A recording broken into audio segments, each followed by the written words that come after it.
can watch the Saudi Arabia Grand Prix on a free-to-air broadcaster this weekend, so you don't miss any of the Formula One action.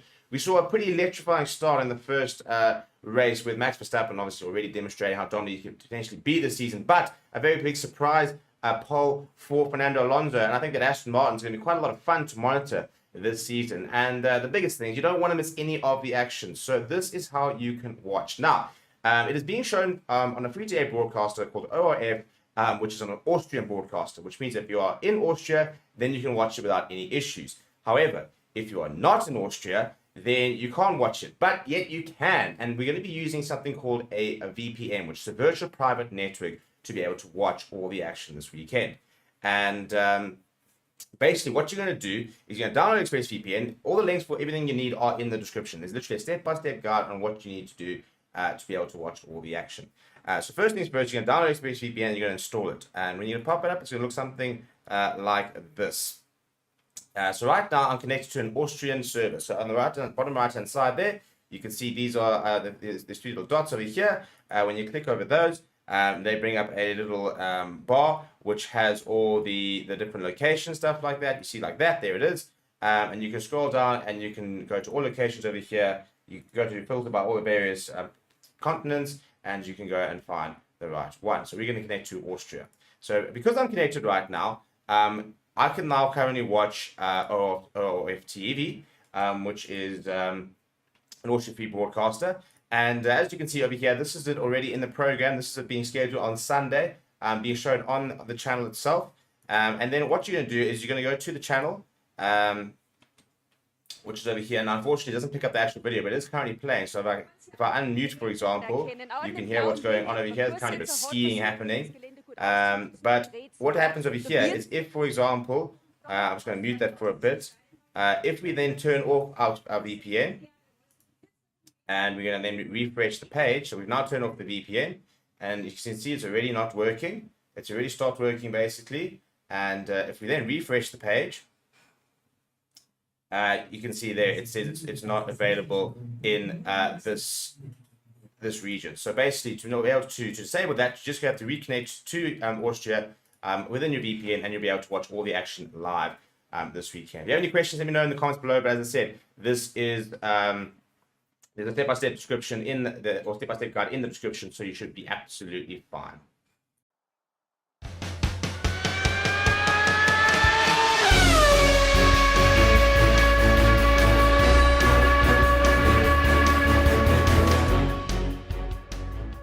Hello everybody and welcome to Forever Motorsport. We have finally got pictures of the Las Vegas Grand Prix for the 2023 season. Of course, the first time we're ever going to Las Vegas, and what a circuit this is looking like it's going to be. Hopefully going to be one of the best races of the calendar. Certainly going to be very, very good to watch. Of course, going to be one of the night races, and we know what that Las Vegas strip looks like already, and now we're going to be racing through it. It should be an absolute spectacle to go and watch. And we've just got pictures of it here, and we're just going to go through the pictures here as well. And Reese, just talk us through some of the things that we're going to be seeing in this track as well. Yes, so this track obviously goes through the center of Las Vegas Boulevard. It goes down, I think it is Frank Sinatra Boulevard is the name of the street, which is where their long main straight is. Just some stats about the circuit. Is going to be 3.8 miles long, 6.1 kilometers, with 17 corners and a 1.9 kilometer main straight. That is going to provide very long main straight. That's going to provide some great overtaking opportunities for sure. It is going to be about 50 laps long, the entirety of the race. And just looking at some of these renders, it is going to look absolutely spectacular under the lights in the evening there in Las Vegas. And as you can see, just it might be just hidden a little bit behind me here. But the text there goes and says, the new MSG Sphere, due to open in September, will be a huge landmark on the circuit. Now, you see that big thing there on the picture there. That is something that's being built right now, and it's going to feature in that race, which is going to be so awesome to see. Because, I mean, look at what it looks like in the visuals here. And I'm sure in real life and for the Grand Prix, it will look even more incredible. It is very much, I think, the pinnacle of what Grand Prix is supposed to be, with regards to just proper flash, class, money, the whole thing, just glamour, glitz and glamour, and you know, you don't get many places in the world better than that as you do in Las Vegas, of course. And we talk about the circuit itself. as to whether or not we just look there at the Las Vegas circuit there again. So you see, we've got all the major landmarks in this race here, of course. But notably, as you said, is the straights. Look at how it's possible that you're going to have like really, really, really long straights. It's going to be a very, very quick track and lots of overtaking opportunities, hopefully. Yes, we can see as well that there's not too many like very abrupt chicanes, which allow the cars obviously to follow closer with these long winding corners. It's going to definitely provide some great overtaking opportunities, that is for sure. Just taking a look at it there by that MSG sphere, that could also be a great overtaking opportunity in that long left-hander. Yes. I mean, as I, it's just quite interesting to look at how how the circuit has been put into that Las Vegas strip. It's really going to stop Las Vegas for that weekend, because look at all the major landmarks it goes right by. Of course, we've got Treasure Island, the Mirage, Caesar's Palace, the Bellagio Hotel, the High Roller, Las Vegas Boulevard, of course, going there, the Venetian, and now the new MSG Sphere, which is being built as well. I mean, it's a really, really, like, it's right in the middle of Las Vegas. You cannot get out of it. And we're going past some of the biggest landmarks, not just in Las Vegas, but in the world, of course, with regards to these places. So what a race we've hopefully got in store for us. And what's also noting, interestingly here, is the fact that it is a anti-clockwise circuit. Yes, we don't see too many of those. Obviously, one of the main ones that we have that is an anti-clockwise circuit is Azerbaijan, as well as the Brazilian Grand Prix track. But let's hope that this is certainly going to provide some interesting racing for us. Obviously, very exciting for the likes of Logan Sargent, who is an American race car driver joining the sport this year. It would be great for him to have the Las Vegas Grand Prix on the calendar. Yeah.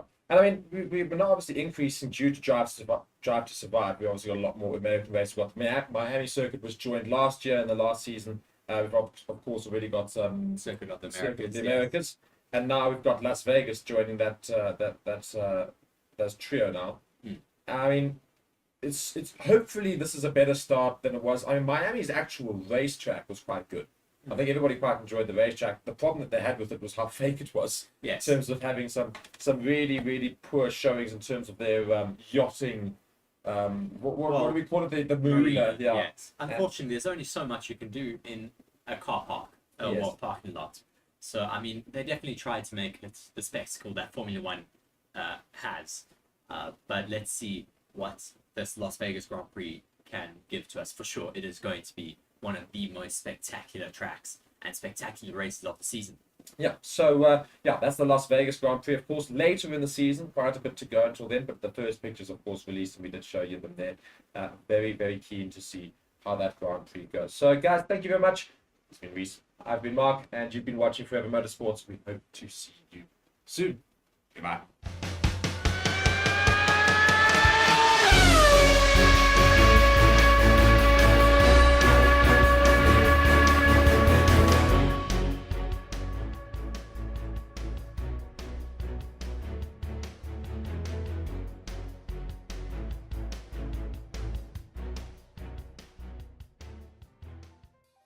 Yeah, I don't think I would personally swap out either driver. Carlos Sainz has been a brilliant supporting role, and we've seen him win races as well.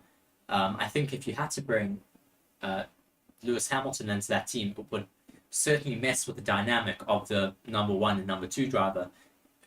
It would definitely cause a lot of friction, not only off track, but on track as well. As Lewis Hamilton is obviously such a strong character off track, as well as very competitive on track.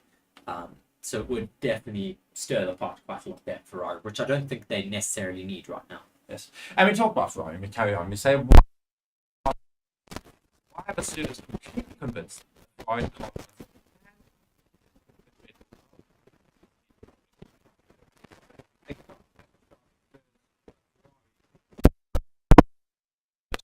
check if this is working. There we go.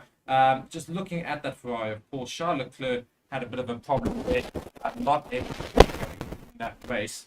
But we then go and look at the news here, and it says the new team boss, Frédéric Vasseur, of course, says he has full confidence in the squad's ability to challenge Red Bull as the F1 season develops, despite their rivals starting in 2023 in such a dominant style. Max Verstappen led home teammate Sergio Perez in last weekend's opener for a comfortable 1-2 finish with third place Aston Martin of Fernando Alonso, some 38 seconds adrift. Meanwhile, the lead Ferrari of Carlos Sainz and lead Mercedes of Lewis Hamilton crossed the finish line almost a minute behind as both drivers battled with tyre degradation. It compounded an already difficult day for the Scuderia, who lost Charles Leclerc in the closing stages due to an unspecified power unit problem, raising questions over their readiness to challenge for title glory. So, Fred Vasseur has highlighted Ferrari's pace in qualifying as a reason to be optimistic moving forward, given that Leclerc lapped just a tenth slower than Verstappen on the first Q3 runs before opting against another lap to save tyres. Asked if he has faith that Ferrari's current car can be developed to challenge Red Bull in the coming races, given Mercedes' plans to go radical with future updates, Vasseur stated, "I'm convinced, completely convinced about this.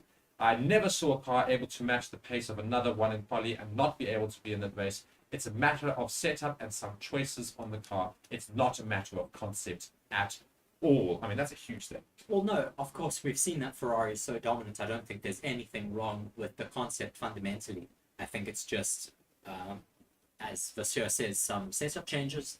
I mean, Max Verstappen and Red Bull obviously still not 100% happy with their setup in Bahrain. So they could also possibly be quite a lot faster.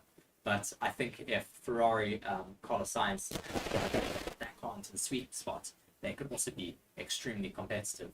I mean, we saw, we heard that over the winter season, winter break, they were able to fix the issues that they had in 2022 with their engine. They were able to unlock another 30 horsepower. Obviously, this isn't affected by the engine freeze, as they've been turning down their engine throughout 2022 for reliability. Then seemingly over the winter break, they were able to fix that. But then in Bahrain, they had another reliability issue. So is it going to be a factor that they're going to have to turn those engines down again? That could certainly affect them throughout this year. If they're able to get to the bottom of that, that could help them be more competitive again as well.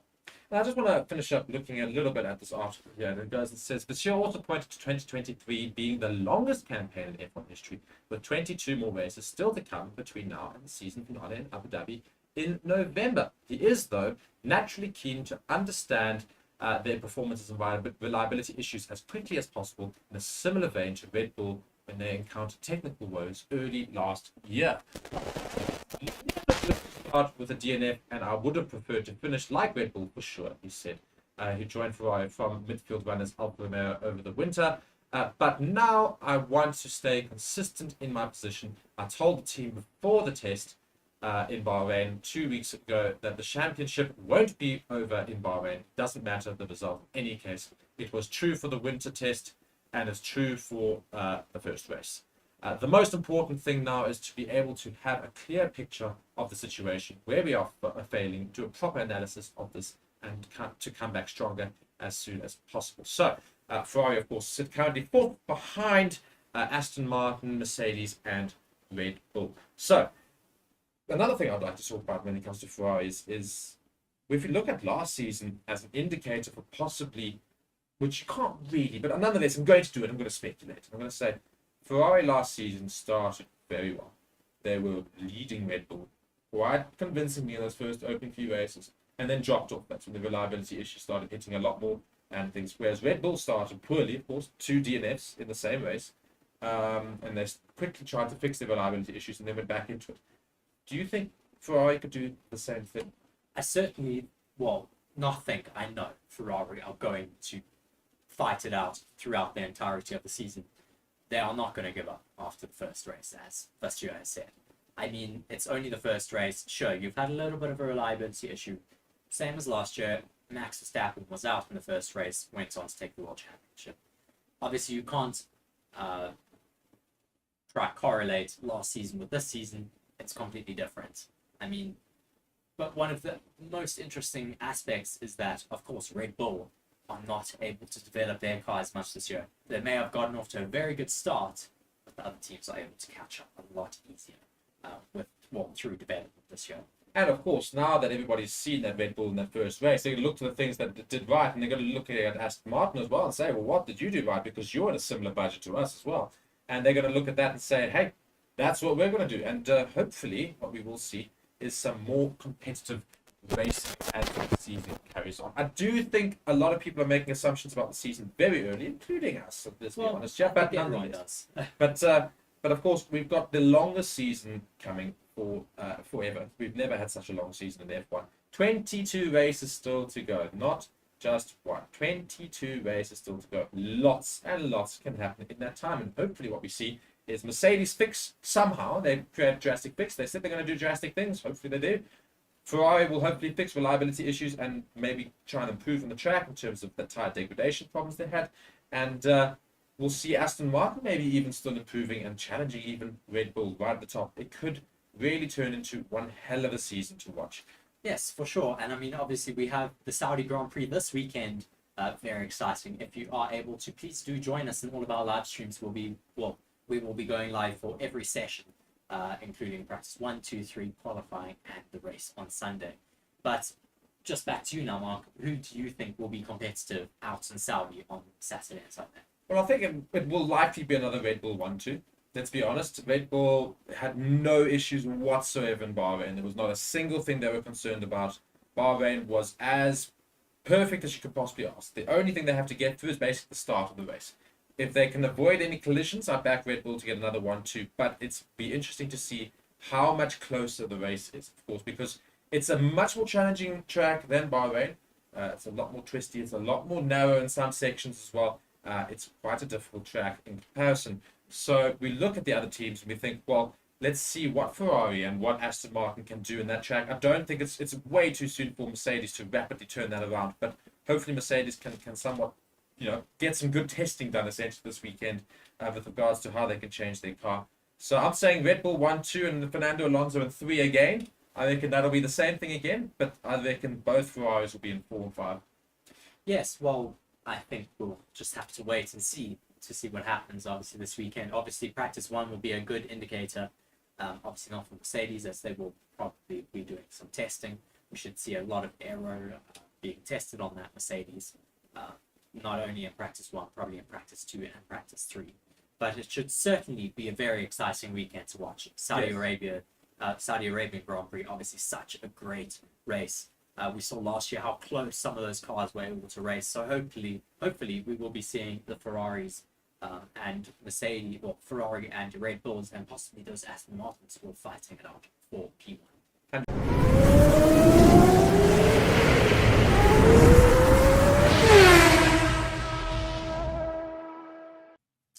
Hello everybody and welcome to Forever Motorsport on Forever Sports. For today's guide on how you can watch the Saudi Arabia Grand Prix on a free-to-air broadcaster this weekend, so you don't miss any of the Formula 1 action. We saw a pretty electrifying start in the first race with Max Verstappen obviously already demonstrating how dominant he could potentially be this season, but a very big surprise pole for Fernando Alonso, and I think that Aston Martin is going to be quite a lot of fun to monitor this season. And the biggest thing is you don't want to miss any of the action, so this is how you can watch. Now, it is being shown on a free-to-air broadcaster called ORF, which is on an Austrian broadcaster, which means if you are in Austria, then you can watch it without any issues. However, if you are not in Austria, then you can't watch it, but yet you can. And we're going to be using something called a VPN, which is a virtual private network, to be able to watch all the action this weekend. And basically what you're going to do is you're going to download ExpressVPN. All the links for everything you need are in the description. There's literally a step-by-step guide on what you need to do to be able to watch all the action. So first things first, you're going to download ExpressVPN and you're going to install it. And when you pop it up, it's going to look something like this. So right now I'm connected to an Austrian server. So on the bottom right hand side there, you can see these are there's 3 little dots over here. When you click over those, they bring up a little bar which has all the different location stuff like that. You see like that, there it is. And you can scroll down and you can go to all locations over here. You can go to filter by all the various continents, and you can go and find the right one. So we're going to connect to Austria. So because I'm connected right now, I can now currently watch ORF TV, which is an Austrian free broadcaster. And as you can see over here, this is it already in the program. This is it being scheduled on Sunday, being shown on the channel itself. And then what you're going to do is you're going to go to the channel, which is over here. And unfortunately, it doesn't pick up the actual video, but it is currently playing. So if I unmute, for example, you can hear what's going on over here. There's kind of a skiing happening. But what happens over here is if, for example, I'm just going to mute that for a bit. If we then turn off our VPN, and we're going to then refresh the page. So we've now turned off the VPN, and you can see it's already not working. It's already stopped working, basically. And if we then refresh the page, you can see there it says it's not available in this region. So basically, to be able to disable that, you just have to reconnect to Austria within your VPN, and you'll be able to watch all the action live this weekend. If you have any questions, let me know in the comments below. But as I said, this is there's a step-by-step description or step-by-step guide in the description, so you should be absolutely fine.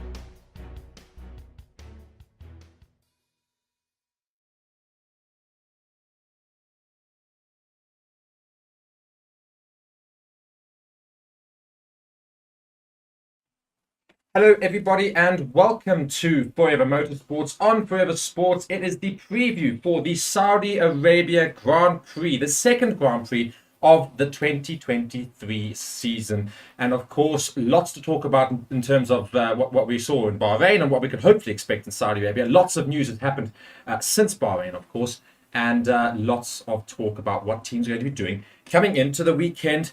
As I say, in the Middle East, there, Saudi Arabia, of course, a fantastic circuit, quite a bit tricky compared to Bahrain, and so it will certainly be a challenge for a lot of these cars.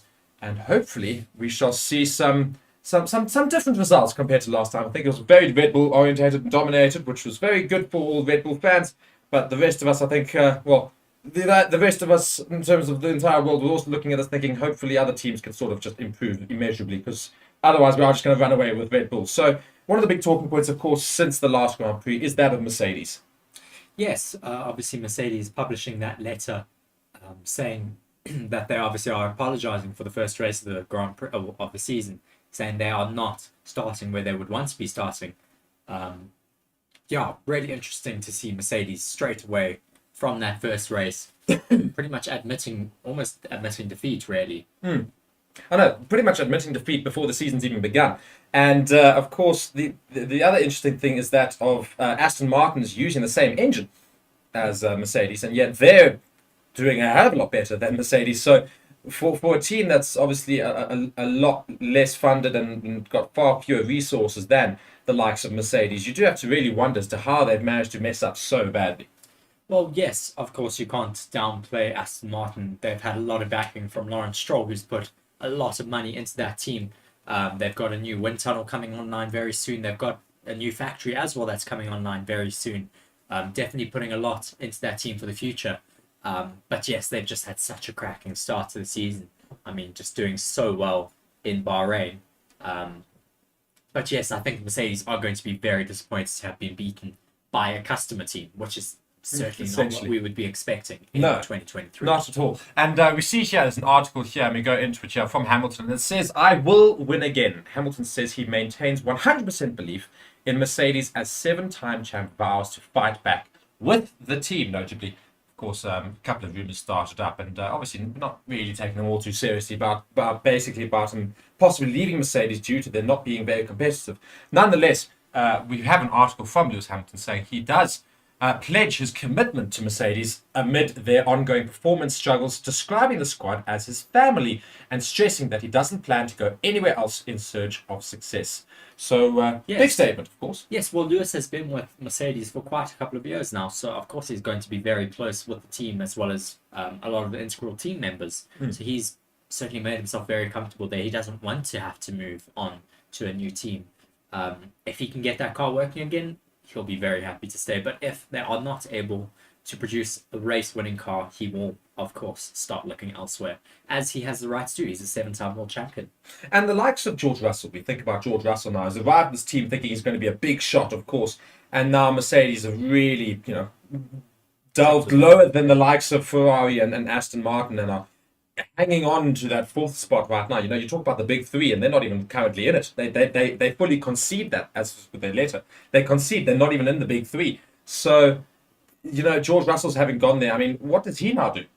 Well, I think someone as young as George Russell, I think you just have to stick it out for a little bit. I mean, Mercedes has shown how strong they can be. They've been so dominant in the past couple of years.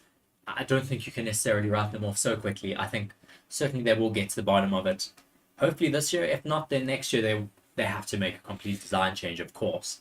But I don't think you can write Mercedes off that. No. And, of course, the interesting thing is they basically said that they're going to continue redeveloping the car, basically, this entire season. They're just going to really try and get it to race pace. So surely that means they're going to can they make such a drastic decision as to add side pods back onto the car? Is that too much? No. We've already seen from Toto Wolff, he's been speaking about a possible B-spec car, which we, as pundits, assume is a side pod version of their current car. Obviously, their current car that they're running has their zero side pod concept, which obviously, in the name, has no side pods. It just goes straight into the radiators. In theory, it should be a very, very fast car, but so far in practice, it just has not been able to bring race wins. It's only brought, obviously, one in Brazil last year, where they were starting to get to the bottom of it, but it just doesn't look like it is that strong again this year. No.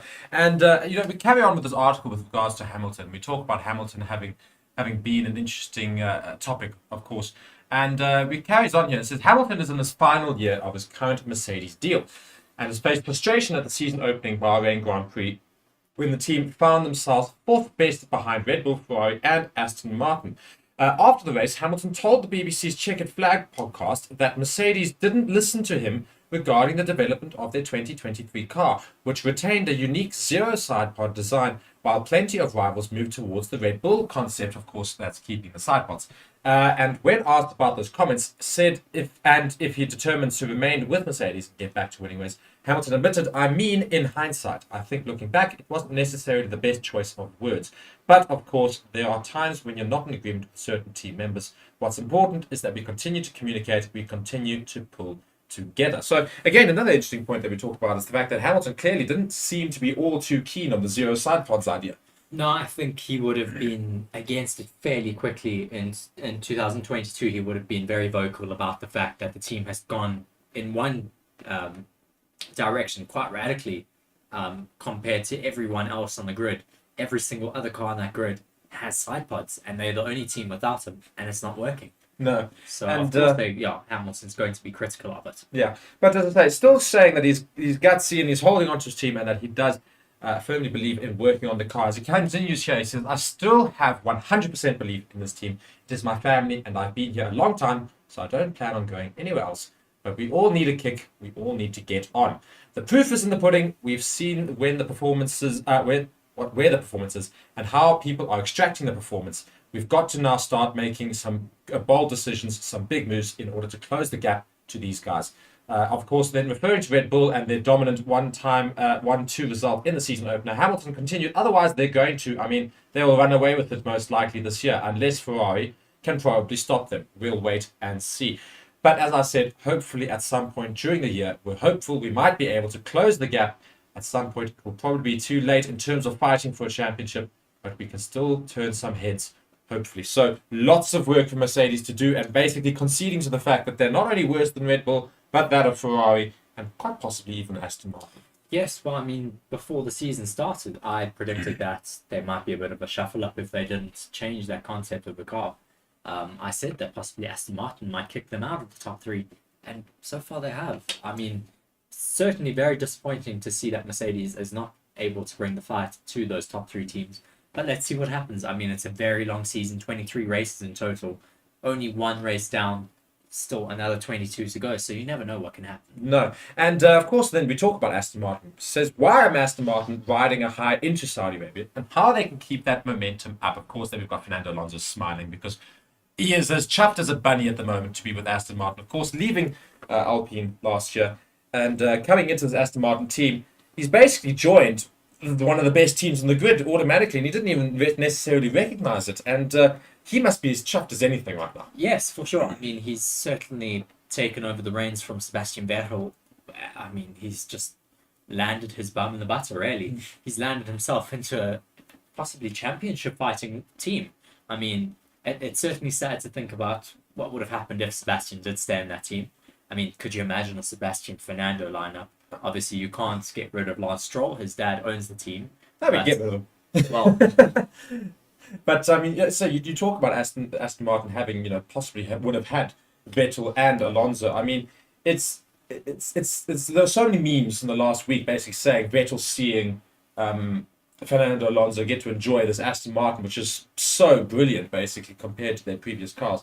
And I would be very interested to know Seb's comments and if he would have stayed on had he known that the Aston Martin was going to be so powerful. Because I think one of the main reasons why he also gave up, well, not gave up, but ended his career early was two factors. Of course, that being he was tired. He wants to get on with other things, wants to get going with his life for the rest of it. And the other part of it might well have been, but he didn't tell everybody, was that he's not really going to be racing for a challenging team. So he doesn't really want to play around in the midfield and just kill his career off. He's had such an illustrious career. Well, of course not. He's a four-time world champion. Of course, you're not going to want to sit in the midfield for years upon years. He did it in Ferrari, which was quite disappointing and embarrassing, really.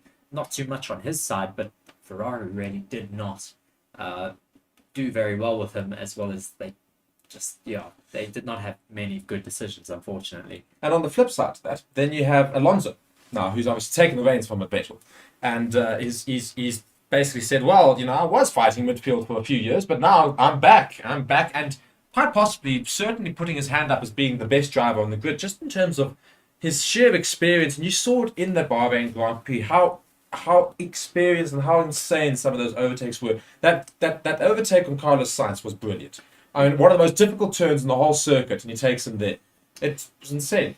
Yes, I mean, of course, Fernando Alonso having so much experience out on track, not only in Formula One, but in IndyCar as well as World Endurance Championships. I mean, he almost won IndyCar a couple of years ago, the Indy 500, and then he has won World Endurance Championships while he has been away from Formula One.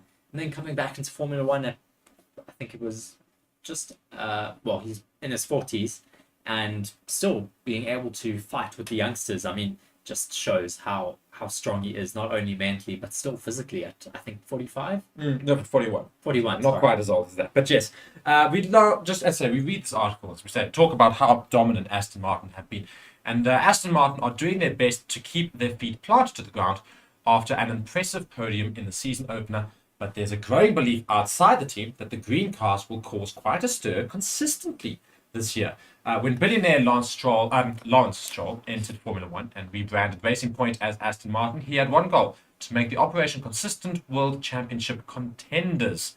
And unfortunately, I can't read on, but nonetheless, it is certainly looking like that could possibly be the case. Of course, they're currently sitting second in the Constructors' Championship. Of course, Ferrari having had that retirement, and Charles Leclerc and Carlos Sainz only finishing behind Fernando Alonso. Both the Aston Martin cars finished in, I think it was respectively third and sixth or seventh. There was sixth. Yes, but nonetheless, But I think one of the main things that we've seen from Aston Martin is that they're not scared to move away from a certain design concept that they'd come up with themselves. They're not scared to change to another team's design concept that works. I mean, we've seen in the Racing Point days where they would just completely change to a different team, reminiscing on the pink Mercedes. Now they are green Red Bull. It just shows sometimes it doesn't hurt to actually adopt another team's concept. Yeah, and of course we're just under 20 hours away from the second Grand Prix in Saudi Arabia, and we've talked about Mercedes, we've talked about Aston Martin, and it's not much to talk about Red Bull. They're just going to rock up and basically say, cool, we know exactly what we're doing. We've got a fantastic car, probably the best car on the grid. We've got the best drivers on the grid. We've got the best team on the grid. they're just going to go about business as per usual. So Max Verstappen surely just looks at this and thinks, yeah, no, in the bag here, easy as, just needs to make sure he gets decent qualifying lap in, and he should be fine. But of course, another team that we need to really talk about is that of Charles Leclerc's team being Ferrari. Yes, obviously, big news coming into this weekend is that Charles Leclerc has a 10-place grid penalty for Sunday. His team giving him another set of controlled electronics. This is his third set for the season already. He only allowed 2. He's on his third set going into the second race. Very, very disappointing so far from Ferrari. Hopefully he doesn't have to take any more penalties throughout the season for this specifically. But yes, certainly not looking very good going into the season. I mean, second race, third seed. Really it's really disappointing. And of course, if you're in the comments, tell us what you think about Ferrari so far and their performance after that first Grand Prix. And are you scared for the whole season if you're a Ferrari fan right now, having had reliability problems the entirety of last season, and now having the same problems again? You've got to really worry. Yes, well, for those who don't know, Charles Leclerc took his first replacement controlled electronics for the Sunday Grand Prix of Bahrain, and then during that Grand Prix they failed, which caused that retirement from the Ferrari. So they are now hoping they've fixed the issue with a new set of controlled electronics, and we will have to see throughout this race weekend. Yeah, so not just one, not just two, but the third set of electronics. So we look at Leclerc remains confident, however, that something special is definitely possible in Jeddah despite the 10-place grid penalty. We read on here, it says Charles Leclerc is set to take a 10-place grid penalty at this weekend's Saudi Arabia Grand Prix. And while he knows it's not been an ideal start to the season following his DNF in Bahrain, the Ferrari driver is still confident that a special result in Jeddah is very much possible. While running in third place last time out in Bahrain, Leclerc stopped on track with a power unit issue just after Ferrari had replaced the energy store and control electronics on his engine prior to the season opener. Following an investigation into the issue, the Scuderia announced on Wednesday that they would be fitting Leclerc's SF23 with another control electronics power unit component, giving him a 10-place grid penalty for the second race of the season. And he goes on to say, it's the way it is. It's the beginning of the season. Of course, it's not the ideal start that I wish I had at the beginning, starting in Bahrain, but what can I do about it? Now we need to focus on what is ahead, what we can do better as a team to do better, said 5-time race winner Leclerc. This weekend, we are starting from the back foot, but our target is to try and do something special. I like this challenge of starting a little bit more on the back foot and try to do something special and come back to the front as quickly as possible. So it's certainly going to be difficult. I mean, that midfield as well as the top 10 are looking so competitive at the moment. It's going to be very difficult for sure to make his way through that grid, especially to get past those green Aston Martins. Lance Stroll will certainly be on pace this weekend. Obviously, with his surgeries that he had on both wrists as well as his, I think on his right foot, his big toe. He should be back up to strength and be able to possibly match Fernando Alonso. That's yet to be seen, but yes, certainly a very difficult weekend ahead for Charles Leclerc. 100%. And of course, now we read on here, Reese, and if you just read on here for the article here, and it just goes on to say, when asked whether his role has been to galvanize the squad since the DNF in Bahrain, Leclerc replied, he says, well, yes, because it's only the first race of the season and we've still got many races to go and we still need to be fighting like crazy to be back at the top and keep pushing. Yes, well, of course, they need to still be able to keep pushing. They obviously have to keep up in terms of the points with Red Bull. You don't want them to get away so early in the season. Obviously, Red Bull showing such dominance already, but you certainly don't want to let them run away. I mean, it's the second race of the season, and I mean, Red Bull already just showing that they are possibly the only title contenders for 2023 right now. I think the only ones that you could also consider, as I say, I mean, it's a very big outside chance, is that of Aston Martin. And when we talk about Aston Martin, I still think what happened with the track there is the fact that Bahrain, there's lots of improvements obviously to be made, and Aston Martin have got a bigger leeway in terms of improvements than that of Red Bull. And of course, Red Bull are well ahead of them. But perhaps, Aston Martin are not actually as far behind as they think they are. I mean, they were really not far off for qualifying, and had Fernando Alonso started up the grid, put himself in first place in the qualifying session, you might well have seen better fighting in a much longer race for Red Bull. They wouldn't have gone away with it as a way, because I think that Aston Martin's got enough pace to stay with those Red Bulls in a DRS zone type of scenario. If Fernando Alonso is fighting it out at the top, I reckon that car probably does actually have enough pace to try and challenge those Red Bulls a little bit. Yes, well, of course, everything's a bit of an if at the moment. We don't necessarily know. We haven't seen them fighting out over a long race distance. I mean, we've seen how close they are in qualifying, but that Red Bull is just so strong in race pace, you never know.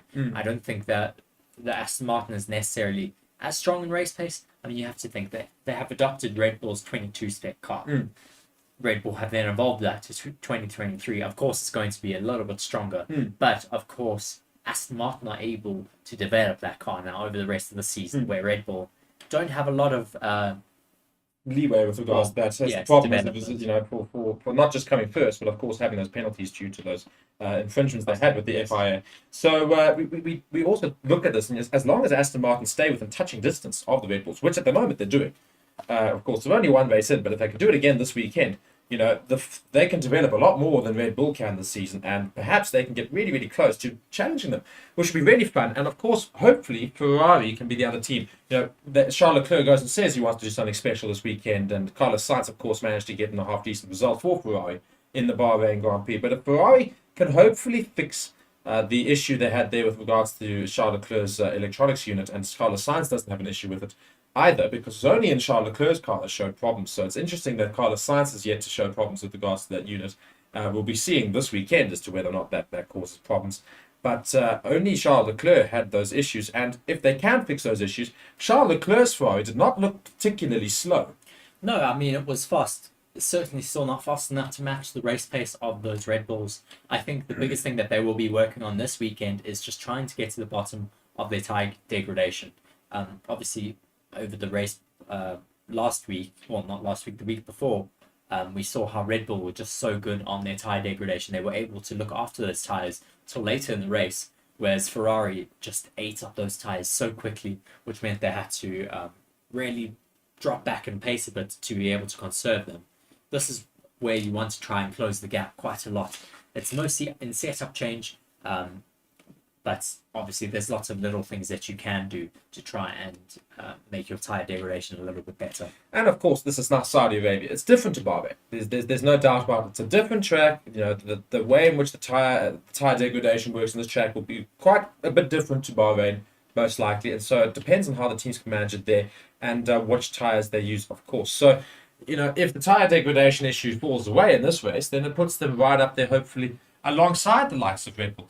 And, we read on with regards to Charles Leclerc wanted to pull off a miracle with his 10-place grid penalty. He says, I still believe in it. And, of course, we still need to believe in it because it's only the first race. Well, it was only in the first race, I think it means. So it hasn't gone as planned. And when it's Ferrari, when Ferrari and the situation doesn't go as well as it should, then there are lots of voices and all this around the team. There's no doubt Scuderia are the biggest team in Formula One. You can take Red Bull and put it up there, but at the end of the day, the biggest racing team that ever has been and ever will be is the Scuderia, and that Ferrari. And of course, he's not wrong in saying, at the moment anything goes wrong or something happens, everybody's going to be talking about them, which they do. And he goes and adds, but we need to be good at spending our energy right inside the team, pushing in the same direction to make a difference and come back stronger. Even with the DNF, Ferrari, by their own admission, had struggled to match rivals. Red Bull for pace in Bahrain. But when asked if they could change what could change in Jeddah, Leclerc said it should suit us a little bit better. Very interesting. Bahrain is also a very specific track, so I hope the delta pace we've seen will not be the same here. But our car characteristics should fit better at this track, so hopefully it will be the case. But something special is definitely possible in this car. His teammate Carlos Sainz, on the other hand, who finished fourth in Bahrain, was also feeling confident about Ferrari's chances in Jeddah, as he also cited the different nature of the track as a reason for the Scuderia to feel upbeat heading into the weekend. He says, I want to think so, said Sainz, when asked if a podium finish is possible in Jeddah. The track is completely different to Bahrain, the tarmac, high-speed nature, but is it enough to beat the Red Bull? Given how tough and how competitive they were in Bahrain, it's going to be extremely difficult. But I want to be more optimistic after Bahrain, and this weekend I feel we have a good chance to be back on the podium. Yes, well, Saudi Arabia being such a high-speed circuit, we're certainly hoping to see Ferrari being a lot closer. I mean, they've made gains over the winter in their engine department. They were about 30 horsepower down last season because they had to tune down their engines for reliability issues. Whereas over the winter season, they were able to get rid of these gremlins and hopefully unlock that extra 30 horsepower, which should hopefully help them to be close to the Red Bull down the straights, which is where they were certainly lacking last year. And I think, so much has been predicted, and we are very guilty of it as well. There's so much that we've said about the season, not necessarily writing off teams completely, but certainly saying that certain instances and scenarios have already happened, and that Red Bull are going to run away with it in the season, and the Scuderia have already got problems, so we're not so focused on them. Aston Martin are a great team to watch, and Mercedes are out. It's one race in of a 23 race calendar. There's so much more that we're going to see. I mean, Red Bull also, don't forget, we did testing in the Bahrain track. So all of those cars fitted their cars as best as possible for that Bahrain circuit. So when it came to the Bahrain Grand Prix, they already knew exactly what was going to happen with regards to those cars. There was no surprises whatsoever. Saudi Arabia, different story. They've not been on this track in these cars. Tomorrow's going to be the first time all these cars get to try it out. And they've only got 3 practices in which to sort it out. And it's a very different track to Bahrain. Hopefully some teams have done some modifications since the last Grand Prix. They've seen what worked, what didn't work. They're going to make those modifications to get closer, because Red Bull aren't going to really change anything, but all the other teams can change. So the only thing you can really see happen is that gap to Red Bull shrink. So, well, I don't necessarily know if we'll see that. I think Red Bull are still going to be extremely strong. We've seen how dominant they are on street circuits, and they seem to quite like Jeddah, especially with them being so fast down the straights. But we will have to see. Hopefully tomorrow will give us some sort of indication. But I mean, of course, you say that it's the first time teams are coming here with these cars. It's not necessarily true. I mean, they came here last year with the new spec or new generation of Formula One cars. They gathered so much information at each track they go to. They put all of that into the sim, and they can pretty much simulate an entire race weekend. yes, nonetheless, we do see all these issues and different things occur once they're actually on track. And of course, lots of development has hopefully happened since Bahrain, especially for the teams like Mercedes and the others. Of course, McLaren is another team that we really, really want to see improve. Alpine should have done better than what they did.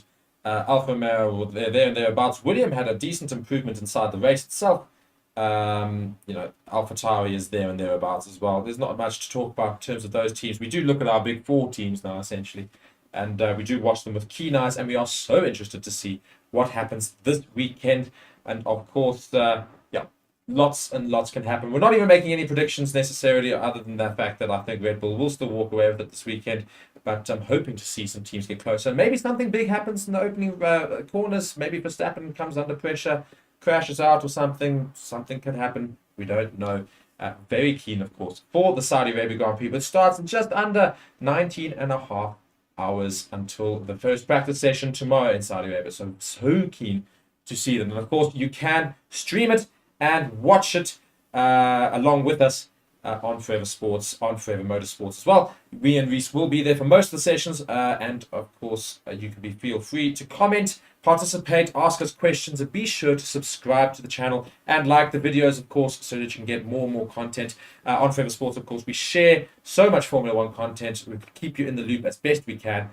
We have shows on Monday, Thursday, and then we have videos every other time, and we live stream every session for the Formula One weekend. So, of course, be sure to stick around, subscribe, like the video, and check me and Reese more as we go. Yes, of course. And we also have later this evening, we're doing a live stream on our Forever Sports Extra channel, just doing a game play along of the Saudi Arabia Grand Prix.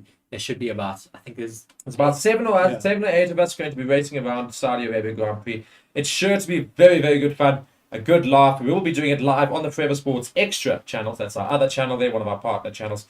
You can go and click our channel, and you can go find it there in the other channels we support. And of course, be sure to come and watch that. It'll be a good laugh. And nonetheless, also you can go and see exactly how not to race the Saudi Arabia Grand Prix. That is, of course, if you're following any car, but Reese does know how to race this game very well. The rest of us, we'll be just participating for the sake of it. So, of course, be sure to join us there as well. You guys have been watching Forever Motorsports on Forever Sports. I've been Mark. Reese has been Reese. And thank you so much for watching. We're so keen for the Saudi Arabia Grand Prix. Be sure to join us on the channel, of course, for every single session. And share with your friends. Subscribe. And we'll see you again soon. Bye-bye.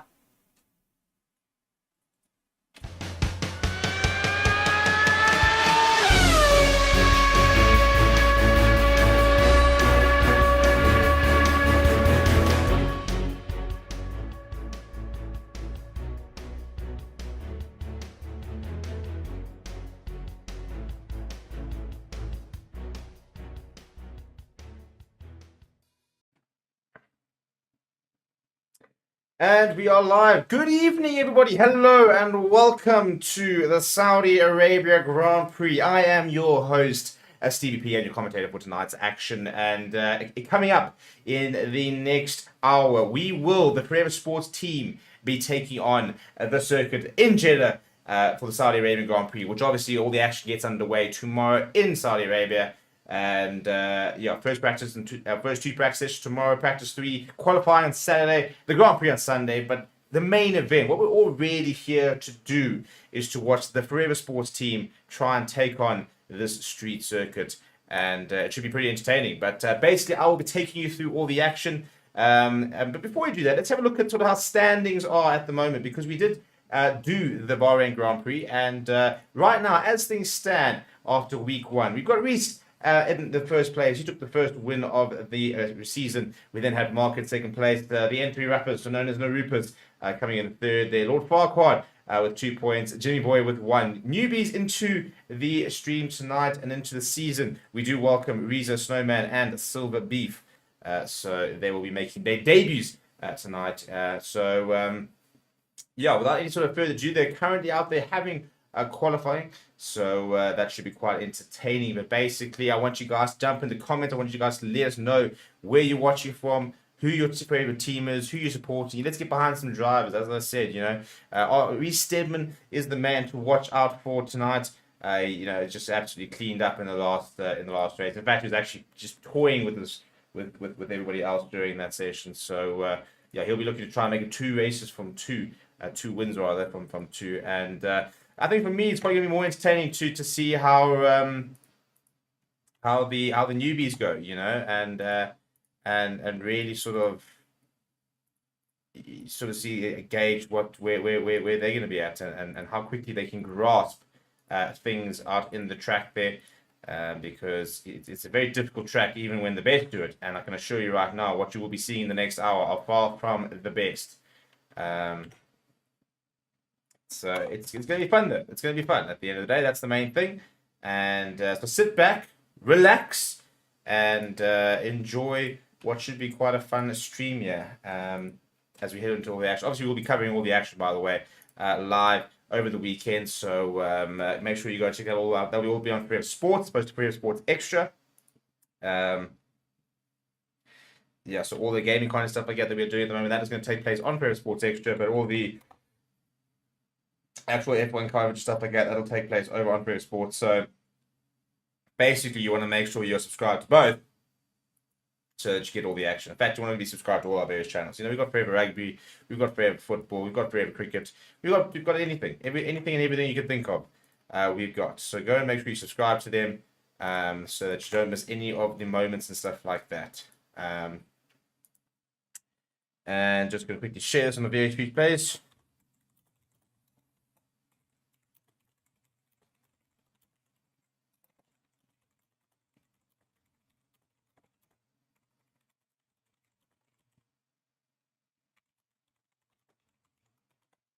There we go. And we're now going to head over to Jeddah and sort of catch up with everybody and see what's going on at the moment. Inferno actually in that Aston Martin's currently quickest, but without any further ado, let's move across to the action and see what's happening over in Saudi Arabia. And here we are. Here we are. So very interested to sort of see. First of all, we're currently on board with the Red Bull. As you can see, this is the Red Bull of Mr. Reese, I believe. We're going to be going through the various. You've got a 3-second time penalty for ignoring the flags. That goes for Snowman, which is not looking good. And yeah, we're going to need a bit more from him, hopefully. And we want to try to see clean racing, don't we? Yeah, on board there with the Red Bull. Now moving to AlphaTauri. This is Silver Beef. We've then got the Alfa Romeo of Snowman, who did get that 3-second penalty. So interesting to see what's going on there. We're going to bring in the sound in just a second, in terms of exactly what's happening over from the game, which is going to work in just a bit.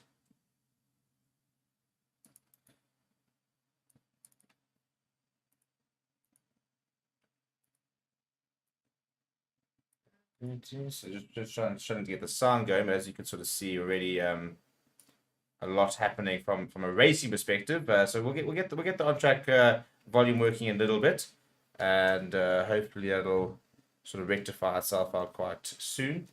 I'm not sure why it's not working, which seems very strange. But yeah, in the meantime, we're going to listen to a little bit of the chat that's going on, and I do apologize for any of the language and the aggression that might pop up. These guys are getting quite competitive about the whole thing. So let's have a little bit of listen to the chat that's going on. And I'll try not in the wet now. Right, gentlemen, as you qualified guys know, we are currently live, and so we've got Inferno up in first place, the Aston Martin running well. I'd like to speak to Snowman and find out why he's ignoring yellow flags though. Are you colorblind? Are you just blind? What's going on? I'll tell you, I'll give you a very specific reason why. Because I didn't know that there were any. So this is what I'm saying. So when you saw like the poor like Saudi Arabian guy on the side, like madly waving a yellow flag, did you think he was just supporting like McLaren and just got the color? He was an Alfa Romeo fan. Well, you know. To be fair, we are riding on board with the Alfa Romeo, and I could, yeah, I also probably wouldn't be an Alfa Romeo fan, to be fair. Look, I mean, you know, this is my rookie season. No, fair enough. We're now on board with the Ferrari that is the Maui Magic 93. Could be the first Maui driver ever in the sport. Setting up the last. Oh, there we go. Well, it could be. I mean, I'm trying to work out. Oh fuck! Where this track ends and starts, and you're definitely not helping my cause here, because sorry, buddy. I believe, as I said, I'm not expert, but I believe where those green stripes are, you're supposed to stay within them, and definitely off that wall. I'm trying my hardest, I swear. Meanwhile, we've stopped over to the Haas, who is being put back in the garage. Jimmy boy, you are currently what's going on here? You've got the slow lap. We're struggling to not spin every single lap. Well, he's driving a Haas. It does seem to be a driver issue, but I'm definitely going to be in the car today. Okay, so that is why we is pitted. Meanwhile, we're out in the Aston, which seems to be doing quite well. Let's go and see what's happening in the McLaren, because McLaren's a team which just continues to underperform these days, and we'd like them to do better. And we're now on board with Lord Farquhar. How's this McLaren feeling? The Red Bull that's on my way, please get out of my way, please get out of my way. Hey, do you mind? We're trying to interview the McLaren driver here. Well, it's feeling good. It's feeling better than the actual McLaren that's really driving, if I'm honest. Fair enough. And prospects for tonight, is a podium on the cards, or are we asking too much here? Well, after my 1 point last week, I'm feeling good. I think I'm targeting first. Probably not, maybe second. Second. Okay, fair enough. I like the confidence though to even say that after 1 point that you reckon you're not only going to make the podium, but indeed get into second place there. So look, I mean, we back you. We back you at the end of the day. You got to believe, man. You got to believe. No, 100%. And I'm all about the belief. So we've got 8 minutes left of qualifying. In the meantime, we're going to go. The Haas does seem to be out. Is it out? Yes, the Haas is out. We are on board with the Haas, who seems to be right behind I believe it. Is that an Alpha that's in front there? Yeah. It's a snowman. Bit of a strange place to find a snowman. if I Well, must be meanwhile, honest. you've actually got. It's I was about not to say, if you want to look on your inside. It's an outlap. It's an outlap. We're just going slowly, getting rid of the cars. Okay, outlap there. Fair enough. That AlphaTauri coming in through. Alpine. Alpine rather. Right, and where's that Ferrari? Who? I see a car, which I'm very happy about. Well, it's nice to see the Ferrari actually out on track and not having engine issues, to be honest. So Wow. we're Thanks, Dad. well, we gotta celebrate the small victories here because there haven't been too many as a Ferrari fan. Oh, fuck. No, man. Ross Bocacci is in the comments. He's asking a very valid question, and I think this can be directed to most people. Do you guys know what track limits are? What is Are we that? able to obey them? No. Fair enough. Yeah, What the no, hell's a track limit? clearly that is an issue that we are seeing quite clearly over here early on, is that track limits don't seem to be very optional. This Ferrari has gone every part of Saudi Arabia except for the part it's supposed to. I'm pretty sure the Alpha I'll Man do is my not doing best much there. better either. Yeah, to be honest, I mean, we've all heard about, when you live in Saudi Arabia and you have to be like confined to your compound. This Ferrari would have been shot and executed very quickly if you lived out there. Jesus. Listen, Guys, I'm you not are doing sucking very up my well. lap here. Okay, Is well, the horse going to pull something out now? the horse is complaining, so let's go and see why he's complaining. He does have a bit of traffic in front of him. That's traffic. It's just traffic. Yeah, the Two Alpine slow not- spokes that just hogging the entire track here. I believe according to the clock, you are in fact the slowest person out there. Not much longer. Come now. The one I'm interested in is our favorite for today, the Red Bull. I believe seems to be in the pits. Come on, But man. It's Reese, ridiculous. what's going on? Not looking a bit unlikely here. Max Verstappen wouldn't appreciate that. Why so slow? Well, I've only been out on a set of mediums so far, so I'm going out on my first soft run right now. Cool. Lap James. Come on, son. Get out of the way. So it's nice to hear somebody that actually seems to know what they're going on. I'm actually going to ask Ajamar, do you know what mediums are? You're asking me. Yeah, well, I'm just yeah. You did seem a bit concerned about the tires before the race, so just want to check in and see if you've worked out what's I've got going on. no there. idea. I've got no idea. To be honest, the soft, medium, hard, they all seem the same to me, and I've got no idea what I'm supposed to be doing. Right, So look, I'm that's just not the best. That's going not to the wreck best the advice. tires that I am currently on. Okay, so I wouldn't recommend taking that approach in the bedroom in terms of soft, medium, hard not making a difference, but it does seem to be semi-working out on the track. You're not lost. I mean, doesn't matter, got late, right? I suppose she might not agree, depending on the approach you've taken. Meanwhile, the task, which is a lot of complaining, has seemed to bring it. Well, he has brought down that lap time from over 2 minutes to down to under a minute, but still sitting in last place with 5 minutes to go. Am I actually beating someone? Yeah, no, the heart of nowhere. This is Nick Schumacher getting the sack. Gunter is not happy. He's already asked for his Drive Survive episodes to be bumped up.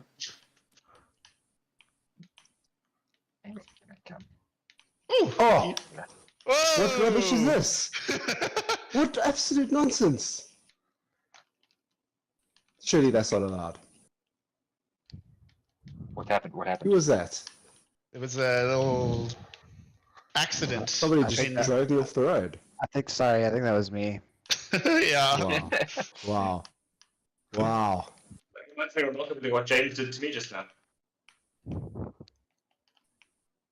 Oh, living. I didn't drive you off the road. I just- Surely that wasn't allowed.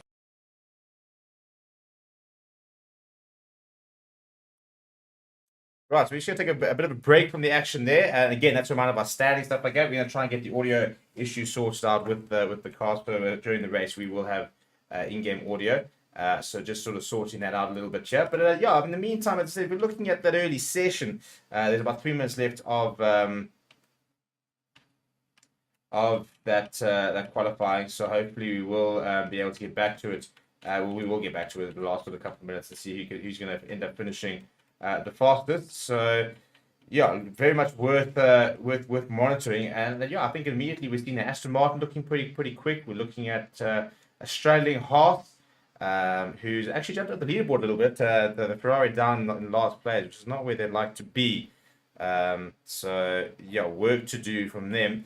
But with 2 minutes left, let's go across back to the qualifying and let's have a look at who's going to start there. Remember, that is how the log currently looks in terms of the season log. And Inferno still going the fastest here. So the Aston Martin. Oh, the Haas has spun out as we can cross over to the Haas, which is busy spinning out. Oh, did I just do my fastest lap? Yes! And the Haas, we've now just come back here. Welcome back. The Haas seems to be facing the wrong way. He has jumped up the leaderboard, Situation normal. which is the good He news. put in a decent lap last lap. Oh, A bit of an out lap now. okay. We'll put a hot one in now again. Why did it take so long to put you to the pits? Well, 2 minutes. 2 minutes, yeah. So we basically got time for each 2 minutes. There's no chance for somebody else to come out to go to the pits now and go again. No, so I'm trying to get back out. No, Inferno is done. We're gonna go see what has actually happened and how he's managed to get this wrong. He's still in the pits. no. He's not gonna be able to He's come got it out. wrong. Reese has just gone fastest, by the way. Late drama here at qualifying. The Red Bulls got fastest. The Aston stuck in the pits. Maui Magic's Haas decided facing the wrong stuff way. this. He's gonna have an early night. And new Jimmy Boy, the question is, can the Haas get in a quick lap, go ahead of the McLaren? McLaren looking to try and get into that top three. Still a bit of the silent assassin at Alpine. And he's got a bit of traffic. Maybe looking for, I don't know if he's trying to look for a tow from the Alfa Romeo, or if the Alfa Romeo is just not getting out the way. But he does manage to get past. And you're tired from the session. Here we go. The Aston Martin. Fernando Alonso fuming. It looks like second place. He's going to have to take a set for second place. And this is Alpine comes across in a really good lap time. I think the traffic is going to do. They're going to be the problem for him. Oh no, am I in last place? Oh no. Don't worry, you won't be lost in the race. I can't put more than 2 laps together before facing the wrong way. And the question is, can the Alpine get in a quicker lap? There we go, the DRS zone here. And now down the straight. Oh, got a little bit wide there. Oh, yeah. Oh, well, there we go. Late drama. Let's go to the McLaren, who has Yeah, decided boy. to jump into Ryan. third place. Fuck. Yeah, boy. As you can see, the Alpine Garrett not Oh, my impressed word. with what just happened there. I was hot. Oh my god, I was hot in that lap. What am I supposed to start this race on? Like, do I change tires? Does it change it for me? The tire that you just finished your quickest lap on, that's what you're starting on. Somebody's only getting a done- little education in Formula One today. I've only used one tire because I haven't got. Yeah, that listen, distance. I mean, at the end of the day, we're dealing with experts here. People that really understand the sport, people that really understand the game. Any Fanatics. any accusations towards the fact that we're not taking it seriously and we don't know what's going on is very grossly off the mark. But yeah, as Listen. kind of expected, I suppose. The Red Bull up there in first place. He will take podium. The Aston Martin has retired. They've gone to the pub. The Ferrari might as well not even come out and qualify, to be honest. Snowman there in the Alfa Romeo is in sixth place. So this is how our grid's looking at the moment. Interesting signs. I think the Haas looking pretty impressive when it's not on the wall, but I suppose most cars do. Facing the wrong way. I don't know what's going on. We're actually going to write a board show with the Haas to see exactly what's going wrong and why we The do Haas like is to spin. finished.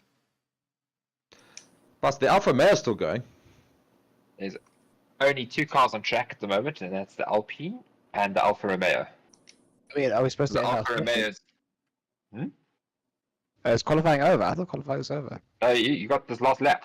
Oh, You got a lap to go. Oh, so you Oh, went into the yeah. pits. Well done.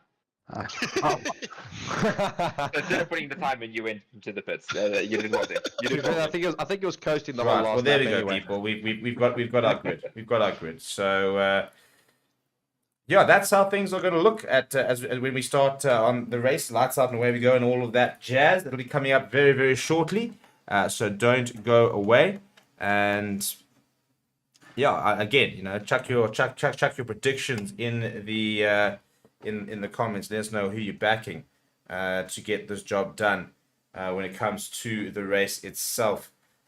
Over in Saudi Arabia, so Red Bull fastest over there. We're going to move. Let's have a look at the grid. This is what we're seeing here. The Red Bull fastest, Aston Martin in second place, McLaren in third, the Alpine on the Silver Beef in fourth, the new Jimmy Boy and that Haas in fifth place. The apparently only South African driver there, Snowman in sixth, and the Maui Magic Ferrari. Not much magic there, unfortunately, in seventh place. And right, next thing you know, we've got a race to come. Yeah. So what do you mean? How do you? So you mustn't have full. Accelerator. Rev the whole time, yeah. Oh shit. Okay. Vital information being shared before the race, as you can see. I always just go full pelt. Yeah, we've noticed. Well, I mean, we have noticed. Yeah. Um, And you always give the space, don't you, Ron? Oh well, you should ask yourself that question. Say that again. So I hold down A and then the accelerator. Yeah, that's the one. And then you let go of A to start. Okay. We're starting accelerating towards the end of the light.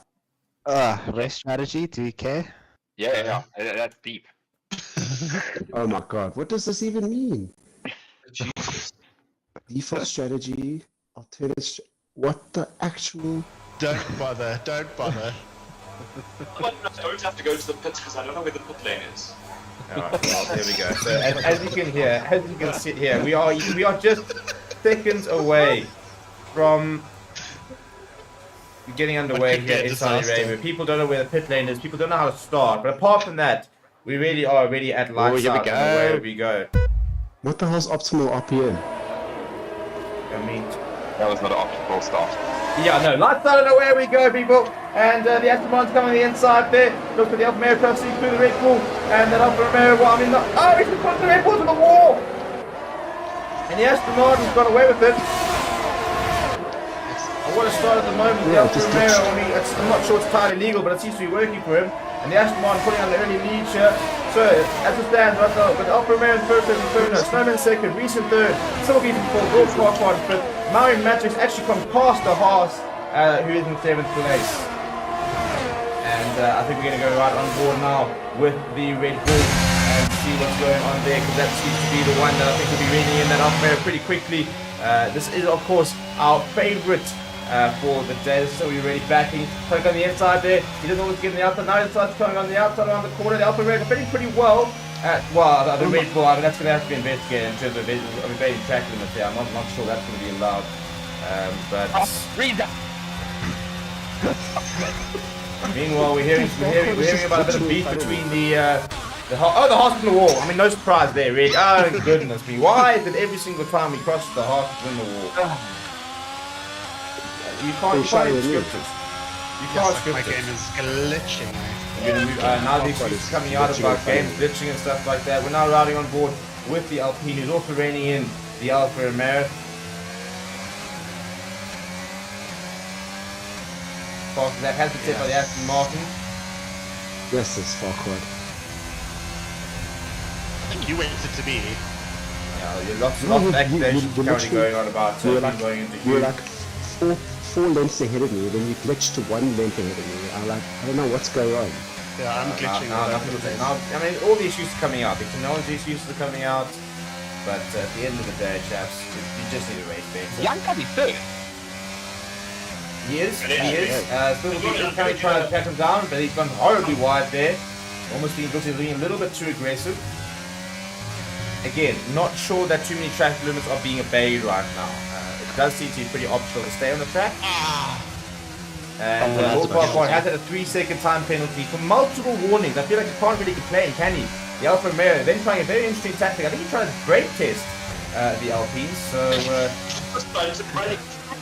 having to remain calm here is Mr. Silver Beef. A maniac in front of me. I'm just trying to stay on it. Just trying to find a bit of space in the area. He's swinging a bit wide. This Alfa Romeo is literally, I mean, I feel like you have to give it to a race. Oh, he's gone straight over. And the Alfa Romeo sneaks past and gives him a bit of a, I think it's a bit of a middle finger they're going past that. I'm not sure you should be allowed to just swerve left and right like the Alfa Romeo is. That is in terms of a defense tactic. It is working though. Meanwhile, the Heart just seems to be falling further and further behind. We'll move to him after this because I'm kind of hoping to see an overtake. But Silver Beef is apparently very over that idea. DRS is enabled. Wilden's give him the edge, or he has to do it in a second. And right now, he's just getting further and further back. And the Alfa Romeo, in fact, let's maybe right on board with the Alfa and see, you know, this seems to be quite an impressive little debut for the rookie.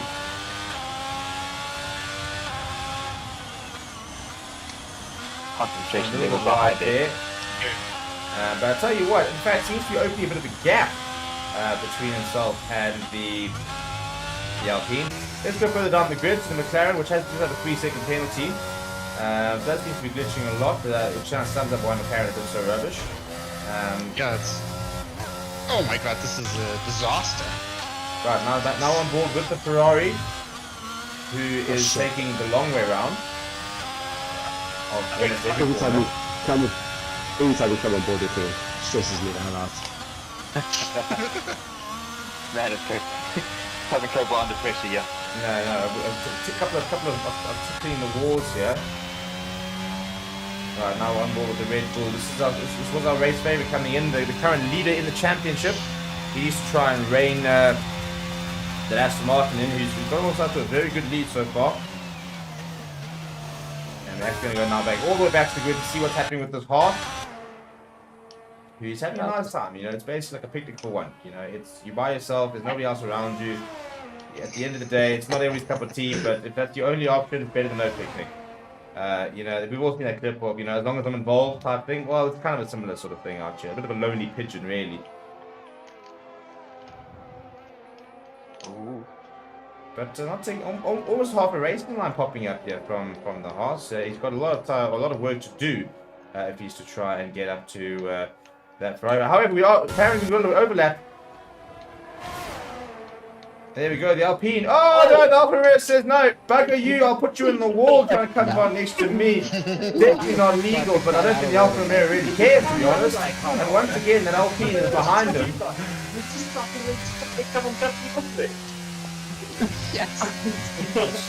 It's incredible teams here down in Jeddah. We are seeing basically like bumper cars, you know, but I suppose it works. Right now, I mean, no penalties have been applied to the Alfa Romeo, so despite being more aggressive than the New Zealand winger, he's getting away with it. And pulling away from Graham. And as we felt commentators, putting in a 2-second gap, in fact. Yeah, it's like a one corner, right? I don't know. I mean, I'm bored with the Alpha, who almost spoke too soon. He has spoken too soon. He's going corner to, he's going wall to wall to wall. I mean, as you can see, ladies and gentlemen, this is why we have to leave damage off, because if we left damage on, we wouldn't have a race.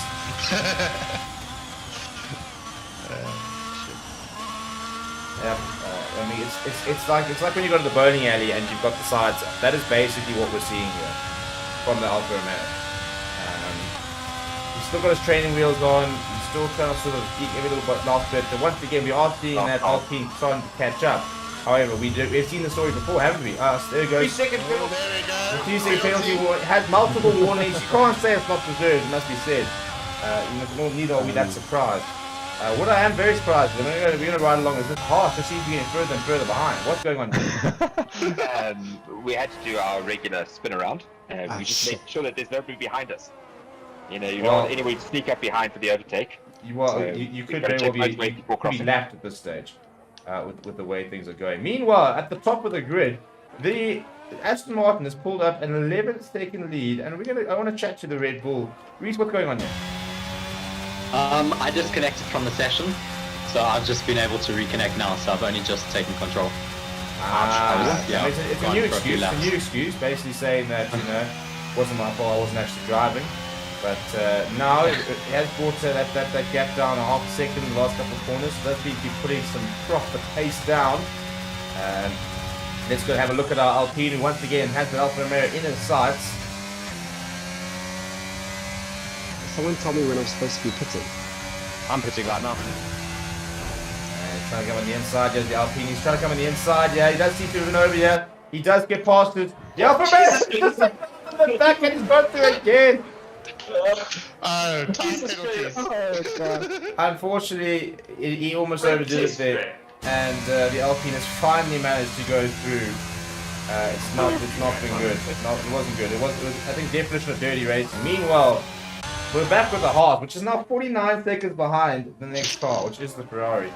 Was there a pit stop? Was there another spin? What's happening? Are we just starting in we got new reverse? tires now. We're on We new didn't have tires. the red ones. Okay, Yeah. we're on new tires. So basically, watch out because the new tire Haas. Meanwhile, we're in now. Imagine he's going in for a picture. Let's have a look at the pit. Let's see what the Ferrari can pull out here. Here we go. He goes in there. Yeah, not a bad pit either. He's got the McLaren in front of him, and yeah, the pit stop might. Well, it means should see how the pit stop's going to affect the cars. You know, on new tires here. Will that give them more grip and mean that they'll only go to the wall 3-4 times this lap instead of about 5-6? We'll find out. Just watch me, boy. Just watch me. You just watch me. Right, there we go. The Ferrari out on a brand new set of tyres. The McLaren also on a new set of tyres. McLaren's got a lot of work to do to try and get to that Alfa Romeo. But the McLaren has been given another 3-second penalty. Oh my god. What's going on here? This glitching is going to kill me, man. This is Okay, going once to again, kill me. Technology coming in. And meanwhile, by the way, the Red Bull has now taken the lead. Yes, if you'd recognise it went to the pits. Yeah, so he's trying to blame a pit stop and try to sort of claim that that's why. At the end of the day, I I'm think... disconnected though so far. Oh! What's going on? What's going on? Safety car. Ooh, we've got a safety car. We've got a safety car coming Oh, out. does it really? Interesting. Safety car. Oh, I'll tell you, the Aston Martin was taking the safety car. I'm not so sure he should have been allowed there. Given the fact that there's a safety car, we're going to make sure that the Haas is still in one piece. It's strange that there's a safety car out. Haas is looking good. Do I have to slow down? What do I have to do? You see the green thing? Keep yourself in the green. Basically, you get bonus points for overtaking the safety car. Correct. Oh god. Is that the safety car there? Yeah, that was. But he's not moving. Yeah, it's not moving. Yeah, that's because you're waiting for first place, so keep going around him. No overtaking while there's a safety car. Yeah, as you can see, No overtaking McLaren people. You is can not overtake the looking safety car. particularly good. He's popping up everywhere. I mean, the man's apparating. Yeah, I don't know what's going on here. I don't even know if I'm allowed to overtake him. People are telling me I'm not supposed to. But to be fair, you actually have to be able to see where he is to be able to not overtake him. So this next show is going to be interesting. It's going to back up the race. It'll allow the Haas to get back into things. It'll allow the Red come Bull on. and the Aston Martin to get nice and close. There is that safety car that we're talking about. So we're going to move up to the leaders. We should be coming up to the safety car pretty soon. How do I go to the pits? RB. And then just hit a right in the first option on your trackpad. And then he'll do it by himself. And then it's Why do gonna I be a have to 2-line reduce speed? What is going on? Right, so the Delta Haas has pace. officially You have been to maintain lapped, a certain but pace. the Red Bull's not going into the pits. Interesting, under the safety car, the Red Bull is pitting. And the big question is, we're going to ask the Red Bull, on Reece, the wrong tires. do you believe you've got the pace to win this race? Well, they've changed me onto the wrong tires, so we'll have to see. I mean, I've heard every excuse coming out of the Red Bull. This is a Max Verstappen especially. First of all, it's this nonsense of I've disconnected. Now it's they put the wrong tires on. Yeah, at the end of the day, accountability is the name What's of he the on? game. What's he on? What's he on? So you have to find out, won't you? Doesn't matter. Let's go have a look at who's on the watch here. Oh, medium. There's definitely not, if I said, it's only the Aston that's actually on the softs here, so... Yeah, I've just come for my second pit. Right, so second pits. We are now What do I have to 5 do laps with this? away. The Red Bull has pitted. They are in fresh in the mediums behind the safety car, and you will have 5 laps on these. So the question is, will the soft of the Aston Martin have the pace over the Red Bull? Will the Haas not be lapped? Safety cue. Ferrari's coming in for another pit as well, as is the Alfa Romeo, who's just gone back out. But yeah, as I said, with the safety car, it feels to be backed up a little bit. Should make for a pretty exciting finish. And we're going to move back to the Aston Martin, who's almost gone to the back of the Red Bull, trying to heat up the tyres there. Trying to work out, looks like the safety car has gone in, if not. No, it's just got far ahead. Oh, what's going on? Ah, there it is. There it's safety car. He has managed to rein it back in.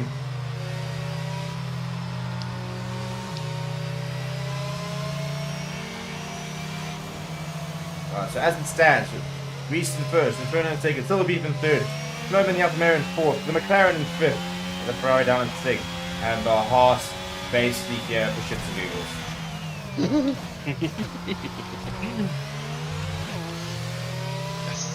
Bit of lag here with the Red Bull. Clearly, yes. Oh, I've got real bad. Safety car key. Well, at the end of the day, just get better instincts. Don't make your problems our problems. Goddamn MTN. Ask the answer. How can we help you?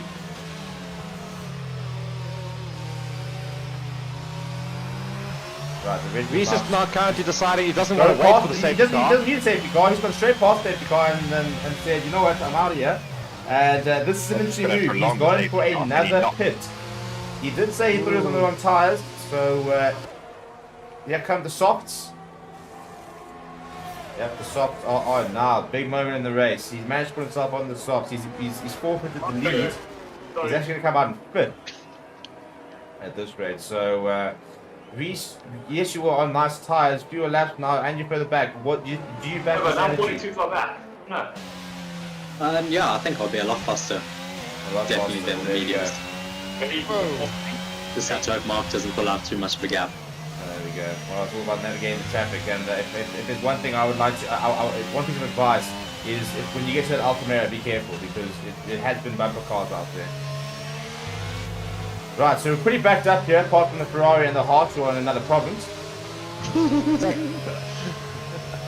Might be another country. Oh, for fuck's Yeah, sake. this is the Haas is a different time zone, so that's why their timing is a bit different. But when this race restarts, it's going to be very interesting to see how this Red Bull has to try and navigate through the traffic and try and catch that Aston Martin. They are on the same set of tyres. Only two cars that are on softs, I believe. Yep, still only two cars on the softs. Ooh, no. Pushing too hard. There's a lot of jostling for and positions good news is behind the me. Ferrari has now caught up as well. Haas is on the halfway line, halfway behind us. Literally halfway around the track. So compared the to us. Haas- He was Haas- almost there, and then he decided to as usual, flip the whole spinning. I mean, at the end of the day, you know, that whole hard training dragon scene and now we're spinning was invented by the Haas. And now the spinning. And then Right, so Oh, this is boring. safety coming car in. coming in. Here we go, boys. The Aston Martin will have the opportunity to restart the race. The Red Bull's going to try and get through quite a few cars to be able to start attacking him. Watch out for the Alpine in second place. The Alfa Romeo in Can't third. overtake me, Wolfsburg chop. in the McLaren in fourth. The Ferrari's also caught up. The Ferrari's going to probably have a bit of a go on the Red Bull, which is probably quite audacious. And then the Haas, well, again, he's just having fun. Safety car almost in, and then it's time to start racing again. 4 laps. It's going to be non-stop action here inside the There goes the safety car, and it looks like we're back and running. And the Red Bull's been a bit sort of delayed going in through. The Alfa Romeo behind that Alpine going around this corner there. The McLaren tries to sneak through. Aston Martin's. Well, gee. Oh, the Ferrari's come through with the Red Bull out of nowhere. The Magic Maori, like a stone that suddenly qualified play for New Zealand. He's just coming and made it his own. I love it. I love it. Oh god! Oh, goodness me! Oh, there it's gone! Maori Magic, he gets the... But this could be the Red Bull race gone. He's had to start. Yeah, I've disconnected. He's just crashed straight into the wall there, did the Ferrari, the Alpine as well. Seems to manage to get going again. That could have been the race. I mean, massive racing incident there. In fact, I don't know how we don't have a safety car back out. Oh my word, that was Huge exciting. collision there. We're now going to have to go up to the Alfa Romeo. He's really the only one that has a chance of catching the Aston.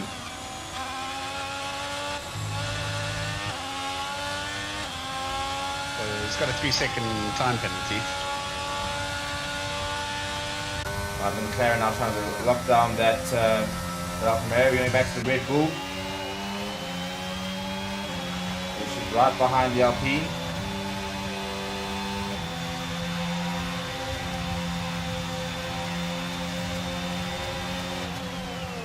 too much space at the moment. Just trying to find that opportunity to try and sneak through. Meanwhile, the Haas has put a little ground on the Ferrari. There we go. This should be the opportunity here for the Red Bull. Trying to go around the outside there. Has he got the pace? Has he got the pace? Right up against the wall. He's trying to get ahead of him, but the Alpine shuts the door. Red Bull trying to go down the inside now, but once again, good defending here from the Alpine. He's remaining patient. There's the Ferrari in the back there. Last 2 laps to go. Yeah, the Red Bull's got a lot of work to do if he wants to try and find that podium. It's probably gone, to be honest. But 4th better than 5th is there. And we've got Farquhar who is going to move up to the team with the McLaren.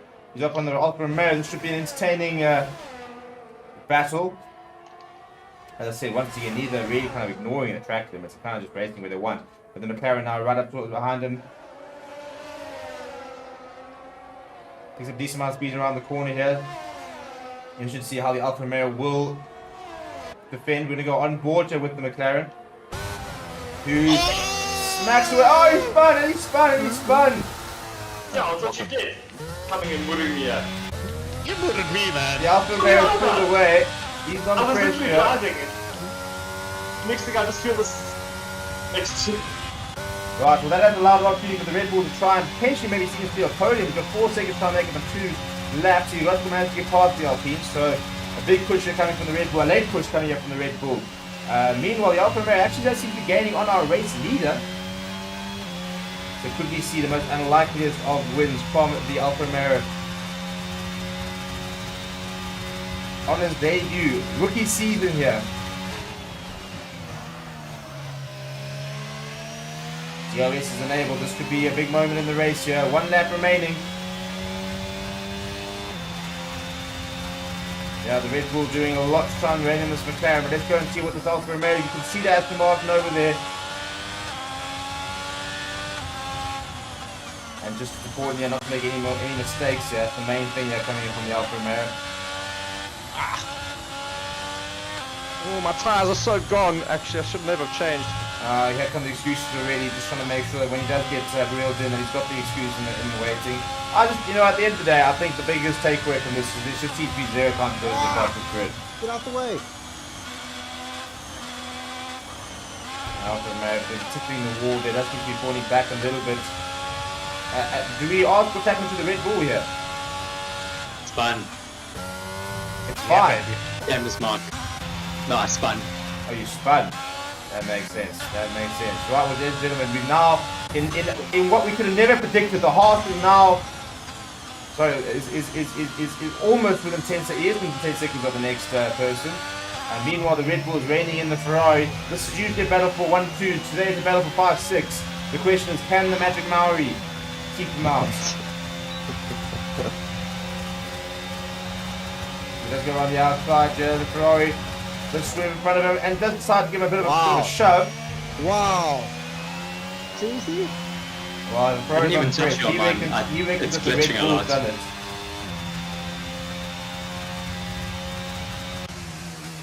And we're going to move up to our race leader, the Aston Martin, who looks like he's going to go all the way despite bitching about his tyres. Does seem to be fine.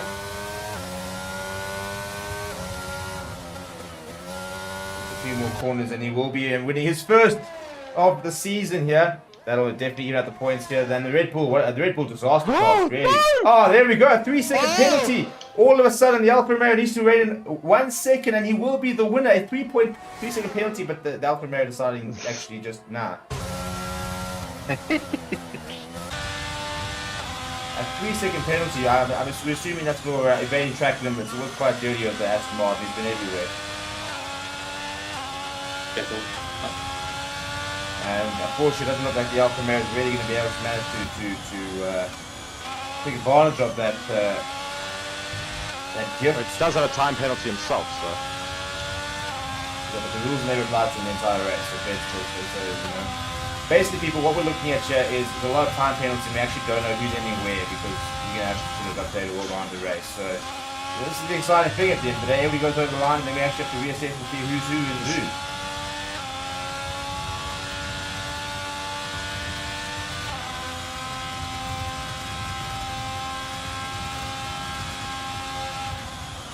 currently riding on board with the Alfa Romeo, who's starting to bring his time down. As I said, that decides your card to the wall. And there it is. And the Aston Martin crosses the line. Should have the victory. Doesn't have a time penalty to surface, as does half the grid, so it should be alright. The Alfa Romeo comes in at second. Lord Farquhar in the McLaren does get a podium. We're going to go back to the Ferrari, who is just battering against the wall here, and it looks like he will actually come in sixth because the time penalty for him right behind him is the Red Bull, who will come in officially at sixth place, but that'll be reassessed. And all the way at the back, the Haas has made it. He has made it. We worried at one stage. We were a little bit nervous he wasn't going to make it. What? And the driver of the day does go to the brave defending of the Alfa Romeo. Oh, yes. And that, ladies and gentlemen, was another just action-packed Great race, I must say. race That's what from I'm talking about, the boys. Forever Sports lads. You know, you couldn't ask for more. I mean, it's definitely going to be more entertaining than whatever you're going to watch on Sunday. So, this is, you've heard of Football Heritage, this is Formula One heritage. Here comes Fernando Alonso. I'm actually in shock. There's the Alfa Romeo, did get driver of the day, the McLaren, big grin on the podium there as well. The Chappers are coming out. How can I not see the podium? It's loading still. And there's the Aston Martin team. You're not going to see an Alfa Romeo and a McLaren on podium at all this season, so bask in that glory. Yeah, the Champers was out, and then Aston Martin. Well, it went from being first on the. He did take qualifying, and from first in the grid to first in the race. There is the final standings there. The Ferrari coming in last with a 9-second penalty. How? He asked for what? I think anybody that watched would probably be able to answer that. The McLaren, despite a 6-second penalty, still getting in at third there, and the Red Bull, well, it's a bit of a disaster result down at fifth. That is going to make a lot of changes to the overall standings in the Forever Sports Formula One. The Ferrari's a bit cheeky complaining. It's really standard here, you know. And at the end of the day, what can they change? They can try and change team principles. They can try and find different drivers, but 9-second penalty for basically shit is just something you got to deal with. I got rammed off the road. To be fair, I don't think you really respected what they call a racing line.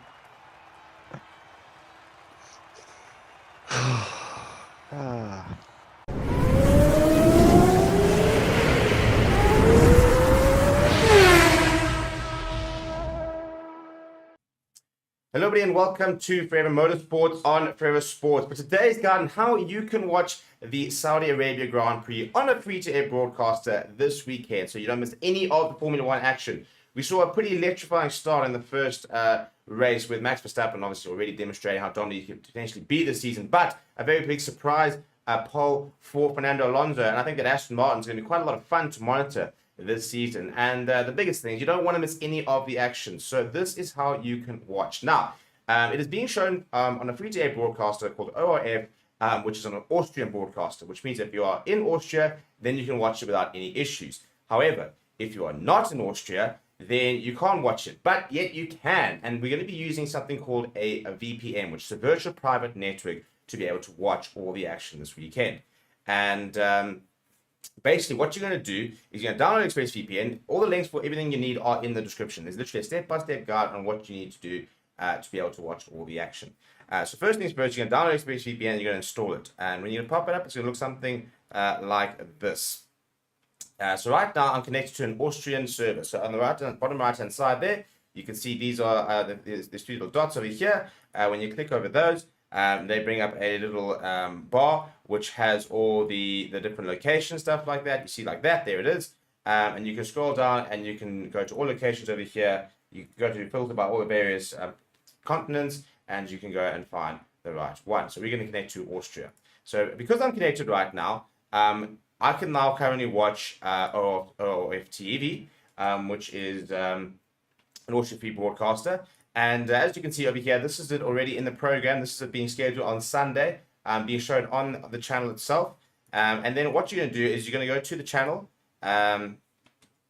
What which is over here. And unfortunately, it doesn't pick up the actual video, but it is currently playing. So if I unmute, for example, you can hear what's going on over here. There's currently a bit of skiing happening. But what happens over here is if, for example, I'm just going to mute that for a bit. If we then turn off our VPN, and we're going to then refresh the page. So we've now turned off the VPN, and you can see it's already not working. It's already stopped working, basically. And if we then refresh the page, you can see there it says it's not available in this region. So basically, to be able to disable that, you just have to reconnect to Austria within your VPN, and you'll be able to watch all the action live this weekend. If you have any questions, let me know in the comments below. But as I said, this is there's a step-by-step description or step-by-step guide in the description, so you should be absolutely fine. Hello everybody and welcome back to Forever Motorsports on Forever Sports. Free Practice 3 will be starting in just over 19 minutes. So, of course, very, very keen to see what happens in the third and final practice session in Saudi Arabia. Of course, Max Verstappen has been dominating all of the practice sessions so far. Ferrari having a couple of woes. Aston Martin still looking very strong, and Alonso there putting himself into second in the practice 2 yesterday. And we will be live again in about 5 minutes time, and I will be joined by Reese as well on Forever Motorsports, of course, to carry you through and to commentate live and interact with all of you on Forever Motorsports as we watch the practice 3 session get underway. We will, of course, also be doing the qualifying session later. We will also be live streaming that as well, so be sure to come and join us for that as well. And be sure to subscribe to the channel, like the video, leave us a comment, tell us where you're watching from, etc., etc. All your thoughts about Formula 1 in general, and what you're expecting to see in this practice session that's going to get underway in just a little bit now. I will leave you quickly just on the tracker, and I'm just going to go quickly to the tracker just to show you exactly what it's going to look like for later. So here we have the studio for the tracker, as we will follow practice 3 later on, just in about just 18 minutes time, just call it. Yeah, so we will quickly, very easily show you all of the timings. As you'll see on this side over here, you'll see it over here on this board over here. You'll see all of the times there, and right below me, you will see the cars going around the track. You can see whereabouts they are, of course, and we will be commentating and letting you know exactly what's happening on track throughout that entire time, so be sure to join us there. So until then, I'm going to be joined by Reese in about 5 minutes time, so don't go anywhere. Be sure to like the video, as I say, and let us know in the meantime where you're watching from and all your thoughts with regards to who do you think is going to be coming out on top in practice 3, of course. So I'm just going to go quickly across to the tracker side, and I'll leave you there for 2 seconds, and I will be back, and you can just enjoy some of the liveries for the season. So we'll be back in 5 minutes time.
Hello everybody and welcome back to Forever Motorsports. We are here for practice 3 in Saudi Arabia. Of course, going to be a very interesting session here, the last practice session for the weekend. Before we get to qualifying later, and of course you will be covering all of that on Forever Sports. And be sure to subscribe to the channel, like the video, and comment and tell us where you're watching from, what your expectations are for the session.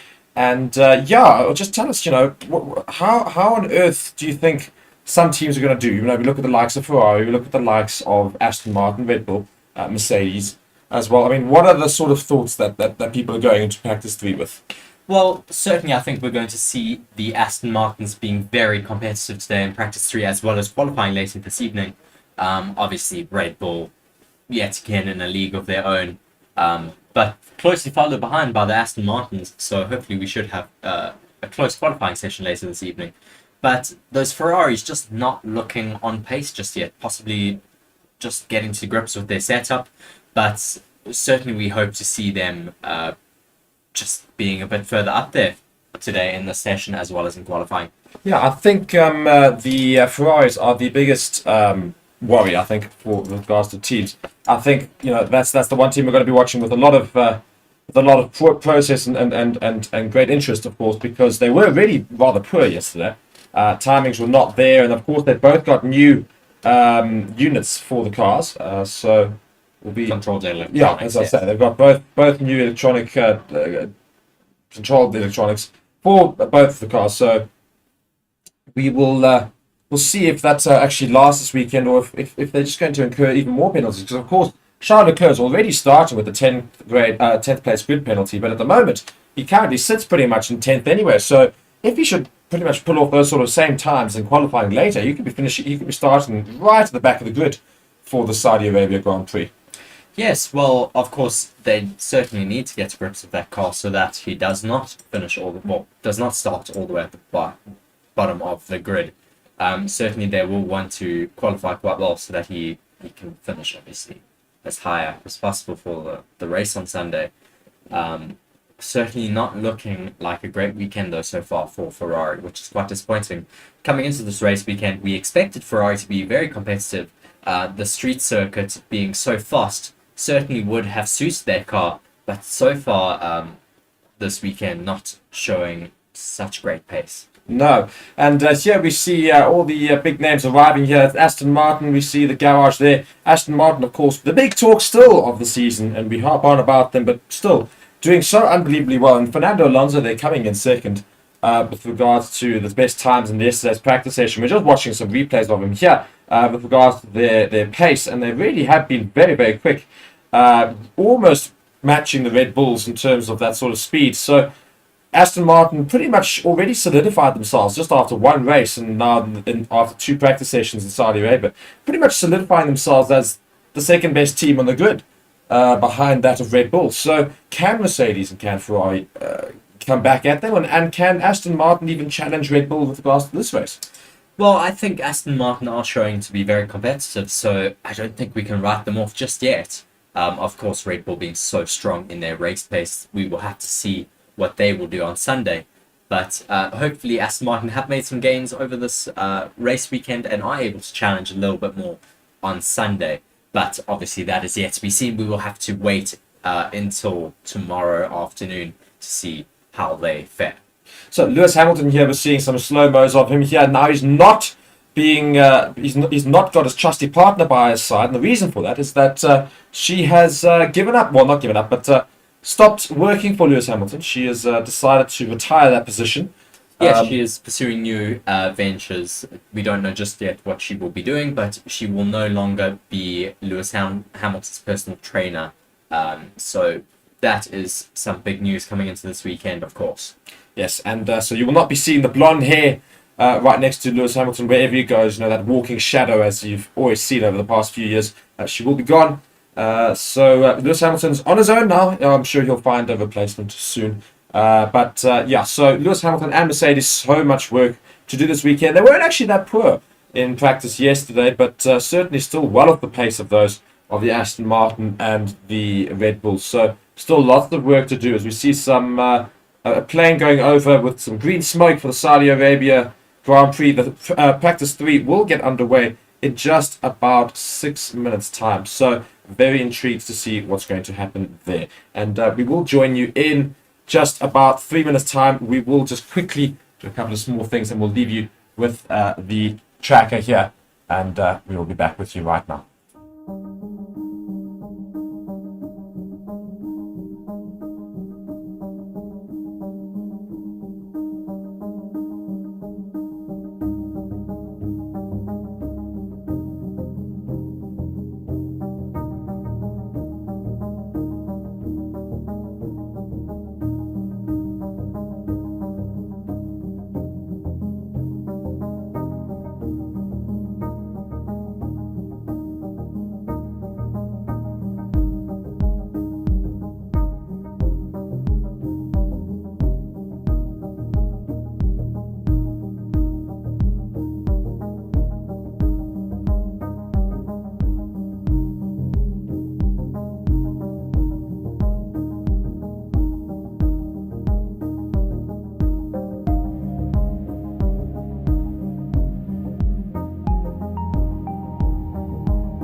So we're back here, and we've just got our headphones on so we can hear, and of course going to be seeing how this practice session unfolds. And what are you most excited for in this practice session now? Well, I don't think we'll be seeing too many. Well, people will of course be doing some qualifying simulations today, as well as some race simulations. I don't think we'll be seeing the lap times that we will actually get this evening, because the track temperature is going to be so different, but we should see some very fast times being put down here today. Indeed. And yeah, just looking at some live imagery of Saudi Arabia, the weather looking as it always is, quite dry, and not too much to talk about with regards to the weather. There should be absolutely clear skies pretty much before we go into the session here. So, of course, Red Bull going into this very confidently, and Max Verstappen, of course, should hopefully maybe top practice 3 again for the third practice session in a row, which is probably going to be a good indicator of qualifying later as well. And I think all eyes are more on whether or not Alonso can get close to Verstappen in this practice session as a pre-marker for qualifying later. Yes, well, Alonso will certainly be hoping to make some gains in the session before qualifying later this evening. Certainly a very important practice session for Aston Martin, as well as for Mercedes, who will be wanting to get some more testing possibly done on that car. I still haven't seen any noticeable changes from the last race weekend, but they did say that they would be bringing some big upgrades to the Saudi Arabian Grand Prix. Yes, and yeah, so we try to listen in here to the Red Bull garage. They're getting the car ready here. Number 11 here, that of Sergio Perez, putting the nose on right now, all in preparation for practice, which is just 40 seconds away. We are so close to the last practice session in Saudi Arabia. Looking here at Esteban Ocon in that Alpine, did very well in practice 2, coming fourth in that practice session. So very interested to see how he does. He went up from 12th in that first practice session to 4th. So we will also be watching him keenly. Nico Hulkenberg's already in the car in the half there. Also did half decently in practice 2 yesterday, coming in 8th after finishing 15th in the first practice session. So let's see how he fares in practice session 3. Now in the Mercedes garage here, George Russell, practice 1 5th and practice 2 5th. So not all too shocking for Mercedes, but George Russell not in the car, not looking to get out very early in this practice session. Not looking like he's going to get out on track anytime soon. Obviously, we have now trying to see. I think we are almost about to get going here in Saudi Arabia, but still not looking like George Russell is going to be getting out anytime soon.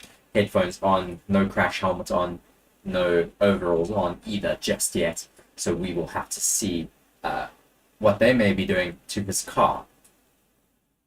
Yes, and yeah, the green light has been given. We have practice session underway, and nobody has gone out onto track. There are green lights, however, but no cars looking like they're going to be out on track anytime soon. We've got Jasper here saying, I'm hoping Mercedes get at least P5 or better. Well, I think Mercedes has got a lot to do to try and get P5, I assume, in the race or for the qualifying session. Either way, there's a lot of work to try and do for that. They've got to try and compete with those Ferraris if they should finally rock up in the session.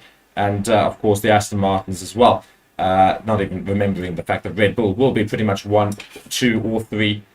So, yeah, lots of things have to happen for Mercedes to get that top 5, P5 place. But, of course, this is Mercedes. They've got so much experience. I'm sure they will do half decently with regards to that as well. Just having a look there, it looks very interesting on the brakes of the AlphaTauri. It looks like they have some tape that they put over it, as we see Fernando Alonso in the Aston Martin looking like he is about to get out on track. 58 minutes left of this session now, obviously underway in Saudi Arabia. We should certainly see some cars out on track very soon. And we're seeing here Valtteri Bottas is in his car here, and very intrigued to see what will happen with regards to the Alfa Romeos as well. They weren't doing particularly well this weekend so far, so yeah, we will see what happens. And we see that Christian Horner there is just having a look, and we do see the first car coming out onto track. Just trying to see who it is. It isn't the Aston Martin. I think it's of Lance Stroll. So Aston Martin out very, very early. So let's see what sort of pace they can put on straight away.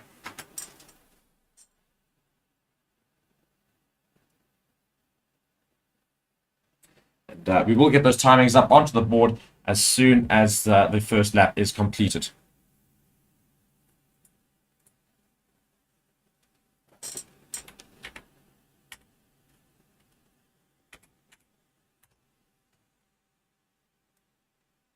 So we've got timings up there. Lance Stroll and Fernando Alonso out onto track. So you can now follow along with us. And we'll follow them as they go around the track once we've got our feet here. So there we go. And yeah, Saudi Arabia, practice 3. It's underway. Both Aston Martins out onto track. Hopefully going to set some early pace. I think it's mediums on the 2 cars there. Yes, it's a set of mediums so far. So obviously not going to be going for a very fast lap time just yet, but they will possibly just be doing some race runs for now. And Ved here saying, I'm just going to assume it's saying Ved, saying Merck and Ferrari were deliberately running low power mode yesterday. Well, it'll be very interesting to see whether or not that was the case, but they would not be able to afford to do that in practice 3. So if their timings are still slow in practice 3, I would say that comment is not quite correct. But if they should speed up dramatically from yesterday, then possibly. However, Merck, unlikely, I feel. Maybe the Ferrari, just based on the fact that Ferrari were not very quick at all in either practice session. So we will be watching those two teams and seeing how they fare as well. Yes, would be certainly very interesting to see if Ferrari show some more pace here today. Certainly would be very important in terms of the championship, as well as just for us fans to have them racing with the likes of Red Bull and Aston Martin here this weekend. And yeah, still only the Aston Martins coming out onto track so far. Just doing an installation lap by the looks of things, as Fernando Alonso comes straight back into the pits. I'm sure Lance Stroll will also follow suit behind him. So just doing an installation lap, checking how track conditions are here today, getting a little bit of information, and then going straight back into the pits. Looks like they're also doing a pit stop practice, putting him on a set of hards. I don't know if he's going to go back out. Let's see. Yes, he is. Yes, he is indeed. Very slow, though, getting away. Sergio Perez, though, out of the car right now. Cap still on. Overall, still up. Looking at some data with his engineer at the moment. Possibly also just doing some setup on his car before they send him out here today. Yes, and Yuki Tsunoda in his overalls, but not ready to get out of the track quite just yet. He's waiting there in the AlphaTauri garage as well, smiling and having a laugh with a couple of the engineers there. So nobody's really all that keen to get out quite as of yet. So still got 55 minutes left of the session, so lots of time still for these teams. But yeah, so only the two Aston Martins are out on track. And both of them did at least Alonso did a pit stop. Not sure if Stroll did a practice pit stop as well. But we'll also hopefully start to see some times be put into the timing board for this practice session as well. We're following Lando Norris here, who looks to be now getting ready to get into his car. He's quickly rushed off, taking his cap off, and is now getting ready to get into the car, as is Lewis Hamilton in the Mercedes garage. So currently attaching all the various bits to his helmet to get into the car and hopefully get out to track. And we should hopefully see a lot of cars following him out as well. Yes, so far the only cars out on track are Lance Stroll and Fernando Alonso, as we see Max currently being buckled up into his Challenger for this year. Certainly looking like the favourite for this race weekend. Just been so fast throughout practice 1 and 2, just putting in such blitzing laps there. Looking at Guan Yu Zhou at the moment, also still in the pits. Hopefully also getting out on track very soon. We may be just seeing some teams waiting for that track temperature to go down a little bit so that they can get out on track and put some more representative times in for this evening. And of course, if you guys are wanting to watch all of this live and you can see what is happening in this practice session, be sure to look in the description of the video to find out exactly how you can do that. Otherwise, if you look in the chat, we have linked a video there that we've done which explains exactly how you can go and use a free-to-air subscription service to watch Formula 1. So if you guys are unable to watch Formula 1 and you're trying to find a means to do it, we have the video for you there. So be sure to go check that video out, and it will certainly help you make sure that you can go and watch all of this alongside us, of course. And be sure, whilst you're there, to also subscribe to the channel, show us some love, like the video, and tell us where you are watching from as well, and who you're supporting for this weekend. As we do see Alonso come back into the pits now, so no cars currently on track. Yes, also please do vote in our poll that we are currently running in the comment section, just asking which rookie has impressed you so far throughout the 2023 season. Obviously only the second race of this season, but let us know who has impressed you so far. We see Esteban Ocon currently in his car getting ready to go out on track. Sorry, that's actually Pierre Gasly there. Just getting used to new drivers and new teams. Obviously, a lot of shuffling around going on from last season. Yes, and yeah, I mean, it's certainly obviously, you know, they've got the practice done in the first two practice sessions, so there's not too much they're going to do in this third session right now. Just otherwise, just getting ready for qualifying later, basically. But one team, I suppose, that would really be doing a lot probably this session. You can see that's why they're getting ready to get out into their cars right now. That of Lewis Hamilton and Mercedes.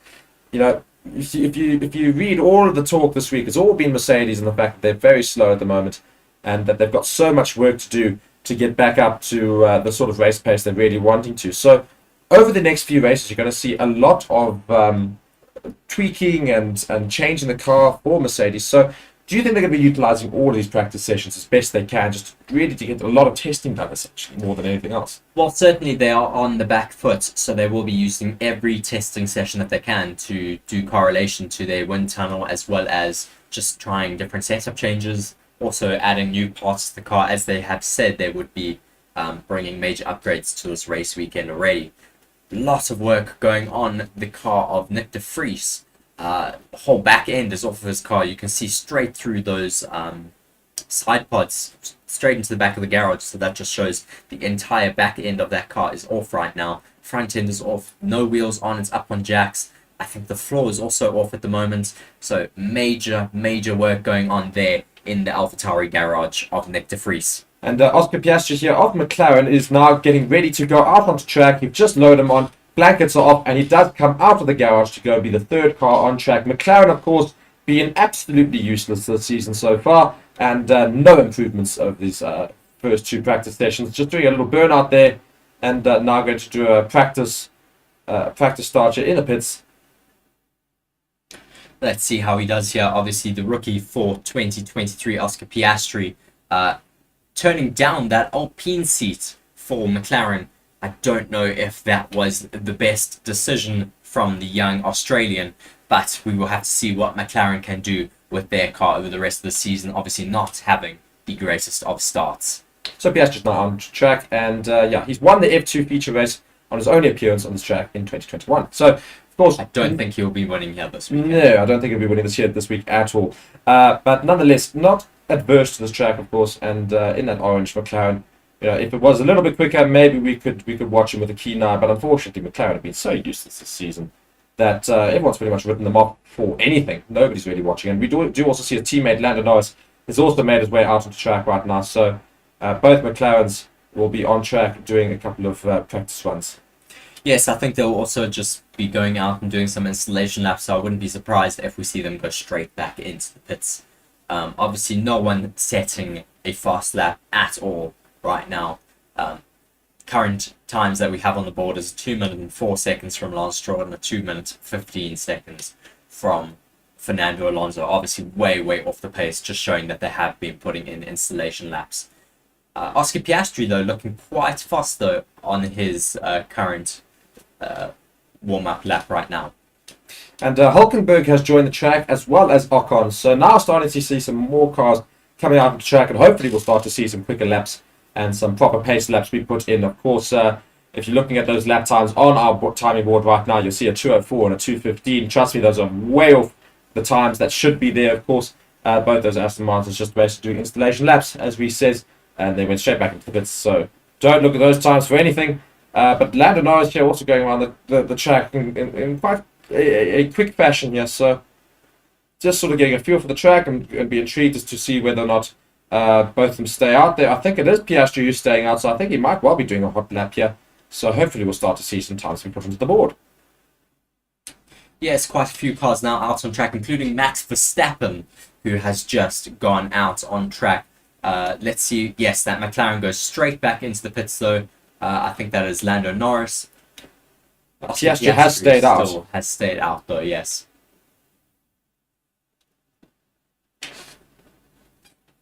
So, obviously, multiple different run plans today for the different teams. As we see Lewis Hamilton getting lowered down and put onto track in the next few seconds. Let's see what his run plans will be, if he is going to do installation lap or if he will go out and set some fast times for us. I think he might well be setting some fast times, because all of the people that have been doing installation laps have gone out on medium tires, and Lewis Hamilton here has gone out on a pair of softs, or on a bunch of soft tires here. So yes, hopefully we'll see a quick time be put in front of Mercedes straight away. Yes, currently watching Nico Hulkenberg out on a fast lap at the moment, his first time lap of the day. Obviously a lot left to go, obviously also qualifying ahead of us later this evening. Looking quite comfortable though so far, no mistakes that I have seen, looking very neat and tidy. Coming up to the first sector marker now, let's see what time he puts in, a 33.991. I think that is a bit off the pace of the Red Bulls from the rest of this race weekend so far, but still competitive from the Haas. For setting this lap on a pair of on a bunch of medium tires here, I keep saying a pair of tires. Set of medium tires is what I mean to say. And Hulkenberg here, so going around a set of mediums here. Gasly has also started a fast lap on a pair. I keep saying a pair. and a set of soft tires, and he will. He's now set himself a new purple sector. It's not that much quicker than Hulkenberg. I think it's about 0.8 seconds quicker on a pair. I'm going to keep saying pair apparently. Set of softs, and yeah, we'll follow through. Hulkenberg coming through the last turn here, and let's see how he fares coming onto the final straight. Yes, DRS now wide open as he approaches that start-finish line, comes across and sets a...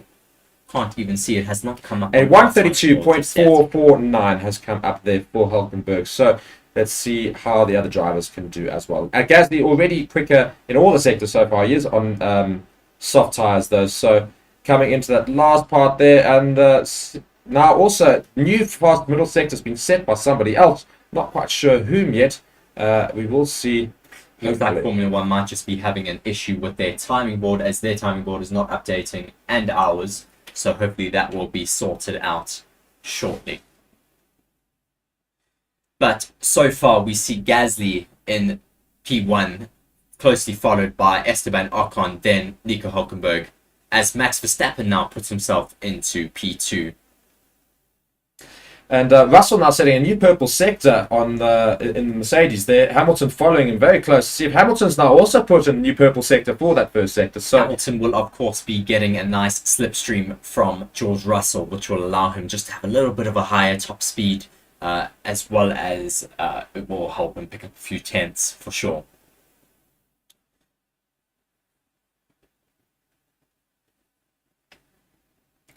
Still looking very neat and tidy for George Russell right now, going into turn 23, 24, now 25, as he approaches that DRS zone up until that final corner of 27. Let's see what lap times they are able to put down for themselves here, as Guan Yu Zhou has now put himself up into 4th position, and Bottas has taken that away from him pretty much immediately. And knocks Zhou down into 6th as George Russell puts himself into P1. Hamilton, though, with the slipstream, not going any faster than Russell, which is very interesting, only putting himself into P2 right now. And, the times there only about 130s. So, yeah, I mean, not too slow at all from either of the Mercedes, but, you know, we are just still waiting on those timing boards just to fix up there. It's not on our problem. It's not our side that's got an issue, unfortunately. It's the Formula 1 side. Those timing boards are not reloading here. They're not being shown. So we will bring those up as soon as they do get loaded in. And I think they've just started getting loaded in. So yeah, Russell is on a 130.47. So yeah, very good from Russell there to go and take that first place point, and we will get that board working for you right now. Yes, I see it is now updated. It has now finally come back on our timing boards here. So Russell in P1 with a 130.4, closely followed by Lewis Hamilton with a 130.49, just 0.02 seconds splitting those two Mercedes. Then followed behind by Pierre Gasly in 3rd position with a 130.7. We should see these times falling quite drastically. Interesting to see. Max Verstappen has put himself into 4th position on a set of hards. Just showing how... I mean, 0.2 seconds off of that fastest time on a set of hards. That is just showing how much pace that Red Bull has this weekend. Yeah, so Red Bull there certainly showing their pace, and pretty much being arrogant with regards to doing a quick lap on hards there right at the beginning. So yeah, really right in amongst the thick of it there. Leclerc has also done a quicker lap on a set of medium tyres there, but is 0.8 seconds behind the Mercedes. So Ferrari still not quite quick yet around this track. So there's still lots for that Ferrari team to get done before qualifying later. Otherwise, it could end up in a disastrous race for Ferrari. Alex Albon now on a hot lap, 0.3 seconds off the pace so far. Let's see what he can do throughout the rest of this lap. Only gone through Sector 1 at this moment. As I see Max Verstappen once again lighting up the timing boards and putting himself into P1 with a 129.8. I wonder if that is still on that set of hards.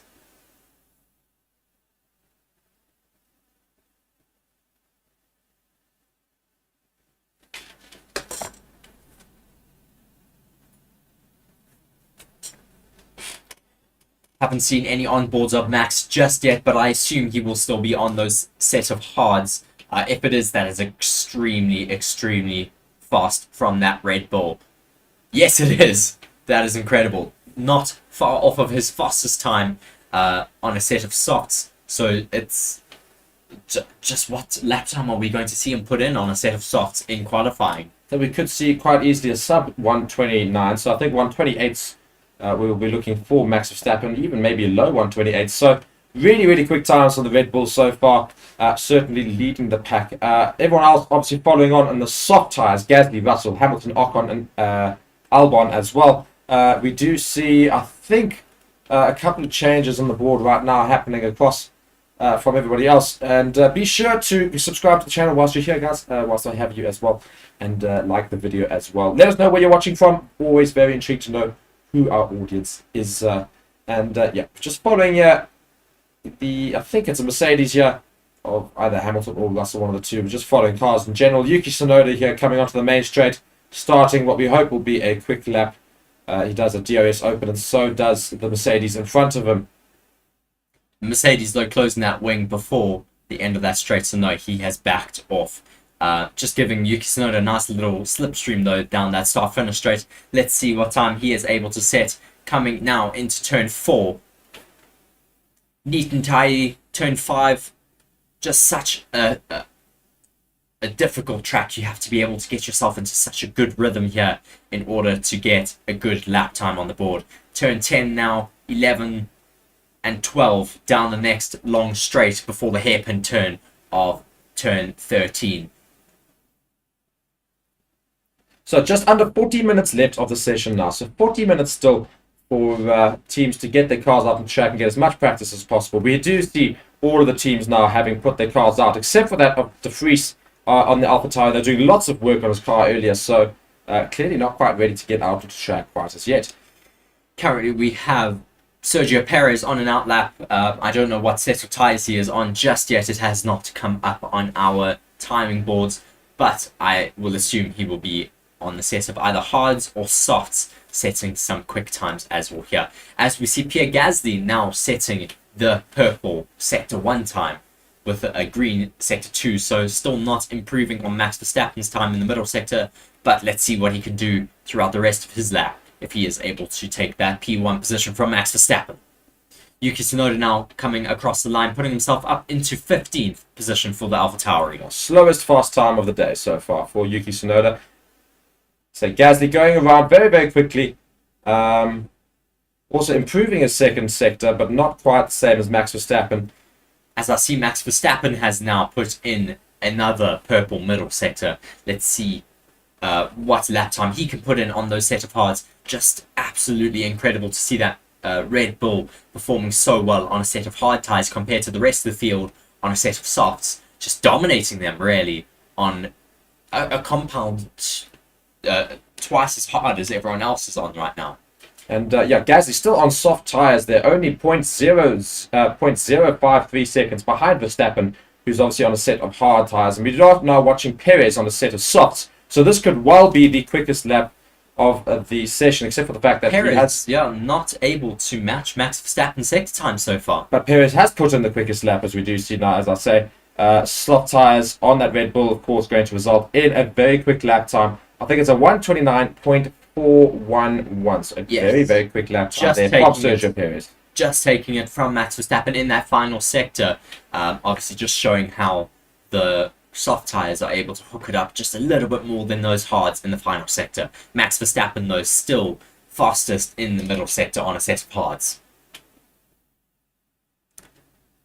Please do drop us a comment down in the comment section. Let us know where you're watching from.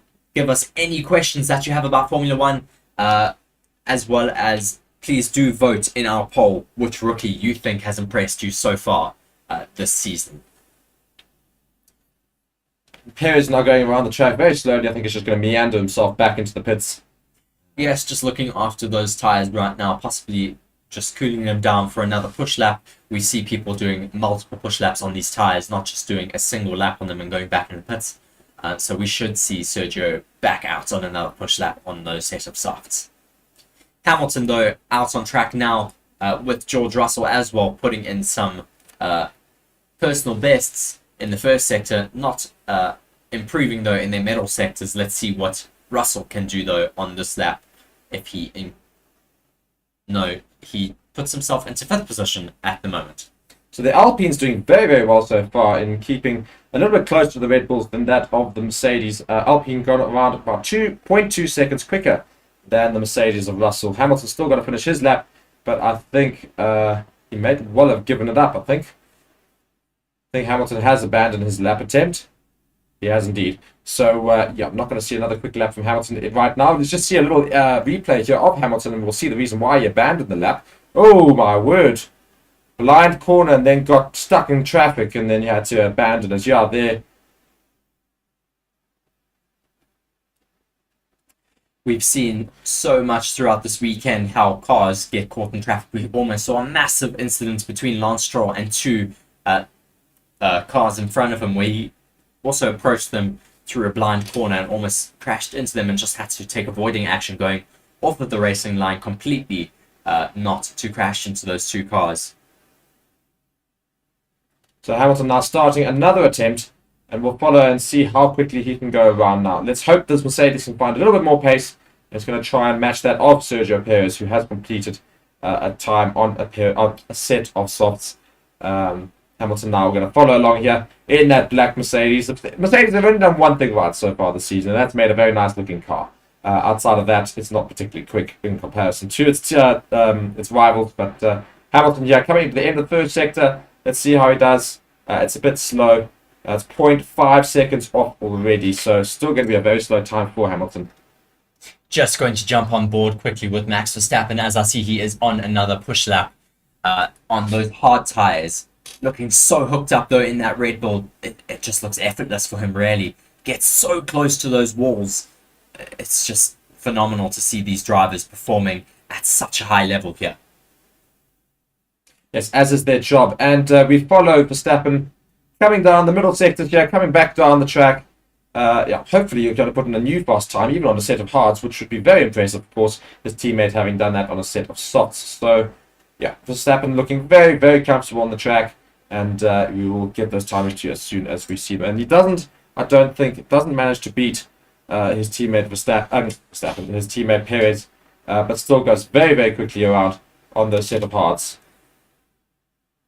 No, not able to improve on his lap time there. No, he was able to improve on his lap time. Able to improve, but not able to take P1 away from Sergio Perez just yet. But I'm sure he will be able to do that quite easily on a set of soft tyres. Great to see, though, that there is so much pace in that hard compound for this race weekend. I'm sure that will be a favourite for the race tomorrow afternoon. We should certainly see the Red Bulls using it, seeing as they are so fast on them. We're just seeing a replay here of Piastri losing it a little bit as he comes around the middle sector corners. Yes. Just getting a little snap of oversteer there and having to completely miss that chicane pretty much.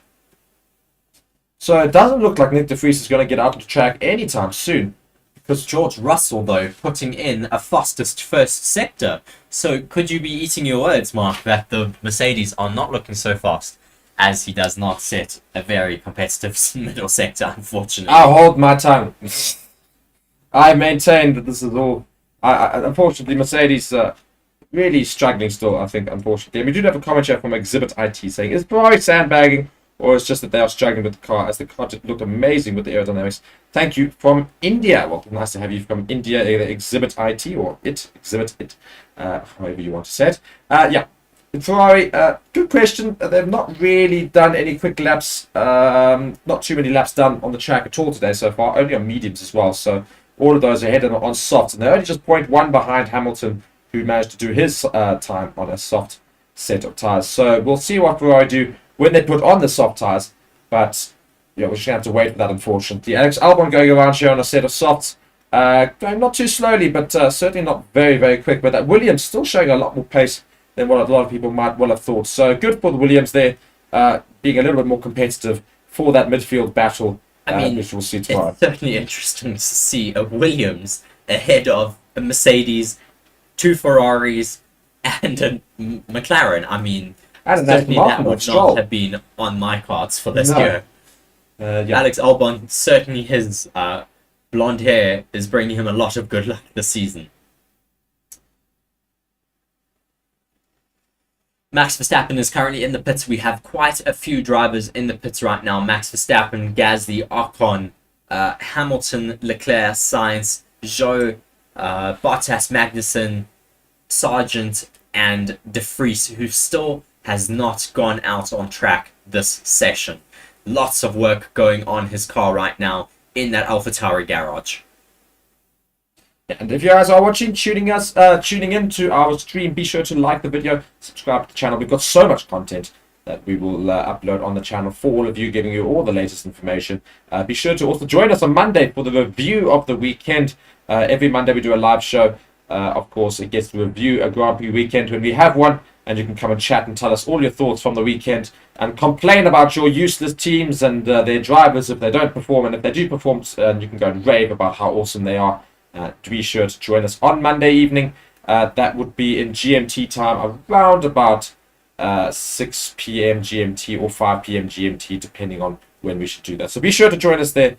Nonetheless, we're following here. Norris going a little bit quicker around the track in that McLaren. Hopefully he can put himself further up the pitch. He has put himself to 8th, so not particularly quick still. Well, good to see them at least breaking the top 10. Certainly better than last race weekend in Bahrain, where they absolutely just had a shocker of a weekend there, really. Andrea Stella, the new team principal of McLaren, there looking on at the data and his cars out on track. Andrea Stella obviously replacing Andreas Seidel there in McLaren.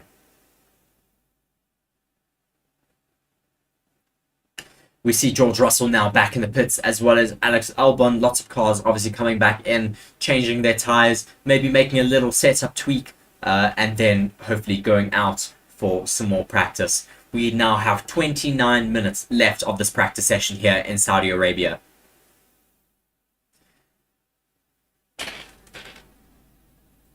So, let's say half an hour left of this practice session. Both Mercedes back in the garage, most of the cars in the garage. Lance Stroll is out currently. I think he's doing some laps on hard tyres just to see what's going to happen for race pace, but not really going to set anything particularly quick there, I don't think.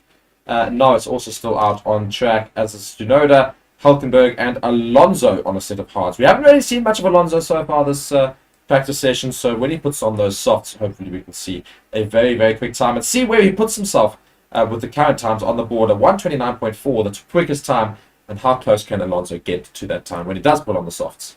Just watching an onboard of Lando Norris, it looks like his head is bouncing quite a lot down that final back straight. Still porpoising quite a bit. Also just listening to a little bit of team radio from him. I didn't catch it. Did you hear what they said? I think it was just talking about something they did to the track, just saying he feels a little bit bumpy. So they just said they might need to just readjust what they did with the front end of the car. So hopefully it will result in a smoother ride. So I think that's just something they tried McLaren. Didn't quite work. They're just going to have to go and readjust that. And you've got Aline Bagheri here saying W13 painted in black. And then crying faces. I'm not quite sure what the issue might be for that, but please do let us know what's the problem with you having it in black. Of course, it's not silver arrows they used to be. Obviously, this season they have changed to black for weight saving, not for aesthetic purposes, but because the majority of the car is actually unpainted, so it's not necessarily painted in black. There's only a very small section over the top of the car that is painted, and it's mostly for weight saving this year. They've been able to save about 2 kgs. They're around 2 kgs underweight, which allows them to add ballast in certain parts of the car and just helps with the setup of the car and the drivability. Just having a look now in the McLaren garage, taking a look at those engineers, just looking at all of the data there as Lando Norris has just gotten back in. We do have, though, Charles Leclerc out on track, about to start a fast lap. I say that, but he has not even opened his rear wing. Currently on a set of medium tyres, possibly doing some race simulations. Yes, indeed. We'll see how quickly he goes around without that DRS. Of course, he would lose about a second and a half to even 2 seconds without the DRS around the track. So Hopefully we'll see, if it's a good pace, we'll see about a 131 from Leclerc on mediums as well. So we'll see how the Ferrari fares now as it goes around. Do see a drill coming out to go and adjust Lando Norris's car somewhere on the floor. So something Actually, clearly a not little bit even loose. using the drill. They are just using the light on it to have a look at the floor. So possibly Lando has caused some damage on the floor of that car on his last few laps. Charles Leclerc far down on his personal best time in Sector 1 on this set of mediums. That is to be expected, of course, but we will hopefully see him put some faster lap times once he burns off some more fuel. Bouncing, though, down that long straight, just not able to have sorted that issue out from yesterday. We saw in practice 1 and 2 how his head was still bouncing quite a lot down those main straights. Just looks so uncomfortable in that car. We thought that they would have been able to sort out their porpoising issues. Yeah, lots of porpoising there from the Ferraris. It comes into the final turn and onto the main straight. Let's see what sort of time he puts in. It's going to be about a 135, I reckon. 134, 135. As it does come over at a 134.5, I think it was. 134.449. So, yeah, not a particularly quick lap there from Leclerc. Of course, no DRS being used for that lap, but just having a replay here of the porpoising effect that he's had, and just also the replay of his restart in the pits.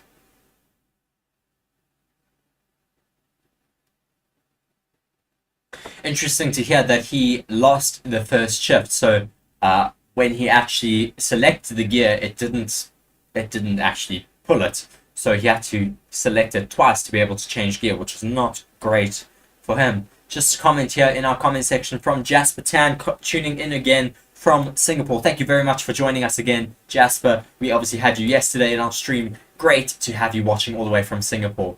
And we're just seeing in the garage there, Felipe Massa, of course, Ferrari stalwart Felipe Massa there, watching on as well. And, of course, raced for Ferrari for many, many years, the Brazilian.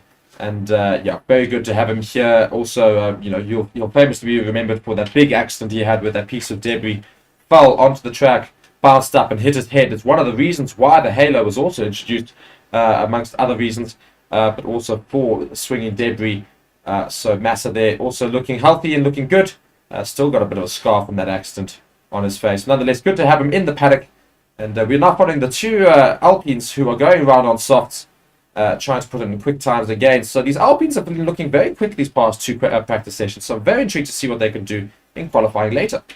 Yes, they seem to have quite good pace, obviously putting themselves up into 3rd and 4th position right now, ahead of the Aston Martins, Mercedes and Ferraris. We haven't seen too many fast laps from the Aston Martins here today. No, as I say, I'm very intrigued to see when Aston Martin will try and do that. I'm sure it'll be towards right the end of the session just to sort of make a bit of a statement. But perhaps they think they know their pace. They don't need to worry too much about it. Maybe they're not going to do some practice for later. Maybe they're just going to do some race sims. You can see them both with hard tyres so far, setting their times with just hard tyres there. And Alonso was out for a little bit on the hard tyre. Might have just been doing some race sims without DRS, etc. So not particularly quick from all of those, from the two Aston Martin drivers, but very intrigued to see what will happen towards the end of the session. We've got about 23 minutes left, or just under 23 minutes left at least, of the session. Yes, not long to go now until the end of the session, as we see Nick de Vries still in the garage, no overalls on at all. He's in his casual wear right now. I don't think we'll be seeing him at all in the session in the car. No. Very disappointing for him, for sure. I said, you've got to wonder what has been happening in that garage for so long that they still can't even get the car up to it looked like they were mostly doing work around that engine and floor, so there may be an issue with the power unit of his car. Certainly not a good omen for qualifying later this evening. And also having issues with the electronic unit. So, you know, we talk about Ferrari having to have replaced theirs in both cars. Charles Leclerc taking a good place penalty because he's having to replace it twice now. Did you hear someone saying there was the issue with his controlled electronics? With De Vries? I think so. Oh, okay, I didn't hear any of that, so... Nonetheless, lots of concern with regards to reliability for these cars so far. Not all these cars lasting that long. The only ones seemingly very, very reliable are that of the Red Bulls and the Aston Martins. Everybody else has had problems so far. Well, the only problem we've seen so far is from Ferrari. I haven't seen any other engine issues from other teams. I mean, clearly got a big issue here with AlphaTauri, and in the first race there, also McLaren having issues with Oscar Piastri having to stop in the middle of his race as well. So Esteban Ocon here got a replay. A software issue apparently than anything else. Watch, oh my word, almost loses it there in the fast opening sections there, Esteban Ocon. Just taking a bit too much curb, causing quite a lot of oversteer, almost going into the wall, but able to catch it at the last second. It's very well done to stop the car going into the wall, but might have got a little bit of damage to those tyres at least after that spin out there. And we're following Russell here. He's on a fast lap. Quite a fast lap. He's on softs now. Let's see how he does. He's right behind Perez this time, so not too far away. Does go slower than his own personal best. I think he still owns the personal best for that first sector, but let's see how he does for the whole track now as he goes around. This will be a quick lap, so very intrigued to see what happens here. Hamilton's also following him, quite a bit away behind him, but also on a pair of softs. Going to go and set of softs to see how quickly he can go on the track as well. Alonso is not too far away, 0.2 seconds away in that second sector. Hamilton has bested his first sector there. So let's see how Hamilton can fare as he goes around. We currently have Sergio Perez as well on an out lap. Max Verstappen still in the pits right now. But let's see what Hamilton can pull out on this lap. Setting a personal best in sectors 1 and 2 so far. Now, George Russell across the line, not setting a better lap for himself. But Lewis Hamilton coming through the last sector. Now let's see what he can do. Going very, very quickly, Hamilton, it seems. Just 0.1 seconds off of Perez's quickest lap so far. As he puts himself into 4th position with a 129.8. So breaking the 130s finally, but still slightly off the pace of Sergio Perez. And still slower than Gasly, which is also interesting. That Alpine still holding up. That will certainly be a big shock for the Mercedes team that they are getting bested by the Alpine right now. Still not too many cars on track at the moment. Most of them in the pits. But we do see Hamilton currently still on track. I think he's just going to nose his car home. Perez is on an out lap. Should be interesting. We see Max Verstappen in the pits. Looks like his team is ready to send him back out on track. 4 new tyres on his car. Looks like mediums as well. So not even soft yet. Those you can't judge from those tyre blankets, as the tyre blankets are always coloured for mediums. I'm gonna assume mediums, but I think he will be going out on a set of softs. Sergio Perez's mirror has an issue for some reason, so he may come back into the pits. No, he does not. Goes out on another flying lap now. DRS wide open, so he's going to try and do a qualifying sim here.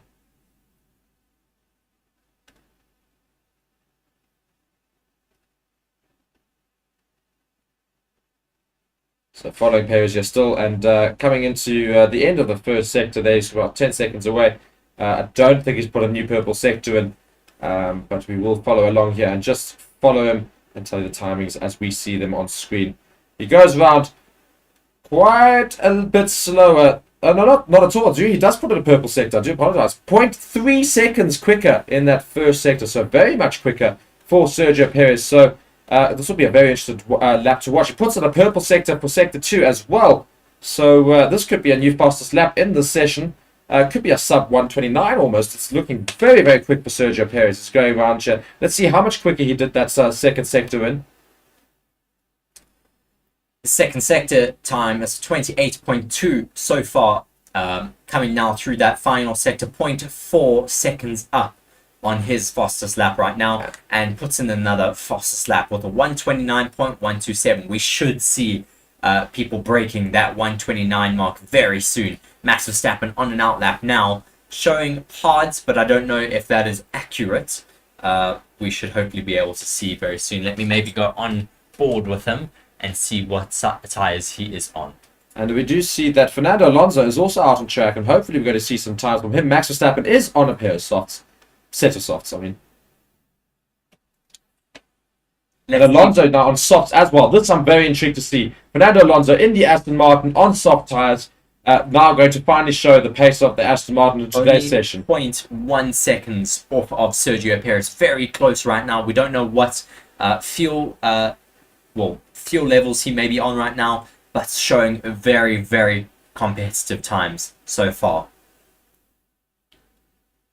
Little bit of a correction from him in turn 17, going through turn 19 now, 20, 21 into the next braking zone, passing a McLaren into 23, looking neat and tidy, not hitting that curb too much into turn 24. And he puts himself into third position, right there, just behind Verstappen and Perez at 129.6. So really, really quick from the Aston Martin. Yet again, Alonso showing how quick he has been. And Stroll following him as well. And Stroll comes into fifth position with a 129.7. As Max Verstappen is now lighting up those timing boards. Purple in sector 1, purple in sector 2.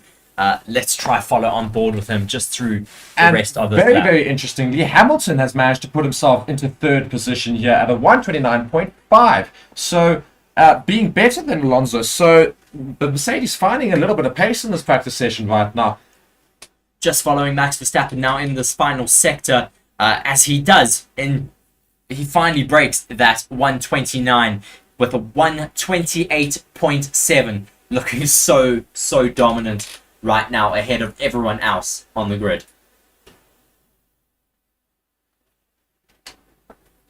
Yeah, very, very quick from Max Verstappen there, as I say, the quickest lap of the time, of the practice session so far. 15 minutes left of this practice session. The Red Bulls currently lead at 1-2. Hamilton in third, Alonso fourth, Gasly fifth, Stroll in sixth. So Gasly, they're still the very odd one out in that Alpine, right up the grid, and competing with the likes of those Aston Martins and those Mercedes. Interesting to see that the Ferraris have not gone out and set any representative times just yet. They are both in the pits right now, so we could see them hopefully getting out on track soon on a set of softs. They've just been a bit lost this weekend. We haven't really noticed them too much. As we see Valtteri Bottas getting held up on a hot lap, just getting held up by an Aston Martin exiting the pits. That is really poor from that Aston Martin. And Piastri, suddenly out of nowhere, has put in the fifth fastest lap from McLaren. Just 0.9 seconds, so almost a full second behind Verstappen. But nonetheless, McLaren putting themselves right in amongst the talk of those Aston Martins and the Mercedes. So Piastri doing very, very well there to put a much quicker lap time in on a set of softs as well. So McLaren will be much happier with that time. And hopefully Norris can match something similar as well. We see so much traffic out on track right now. As Gasly is on a hot lap, multiple people. I think there was about 4 cars in one corner, just keeping out of the way for that Alpine of Pierre Gasly. Gasly putting in some fast times right now.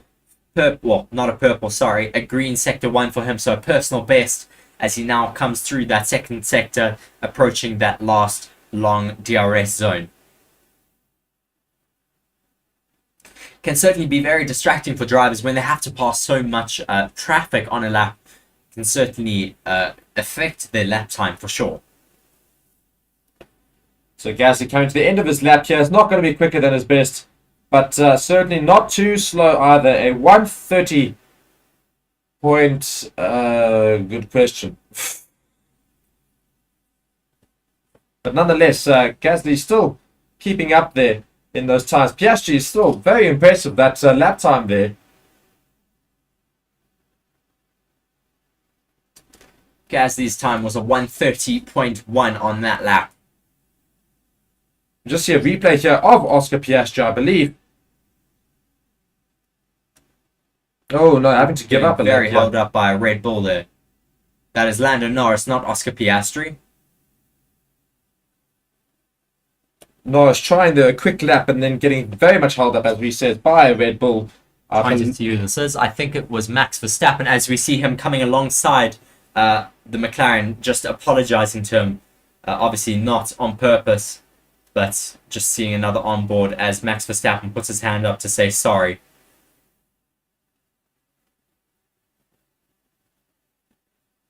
Max getting very animated on the radio, shouting at his engineers. Obviously, it is his engineer's job to let him know when there is a faster car approaching. We certainly don't want to see that happening in qualifying. It could result in a massive crash.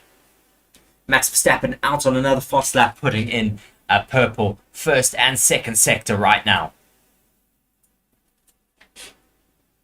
Just looking so neat and tidy through this last sector right now. Just looks so smooth and effortless.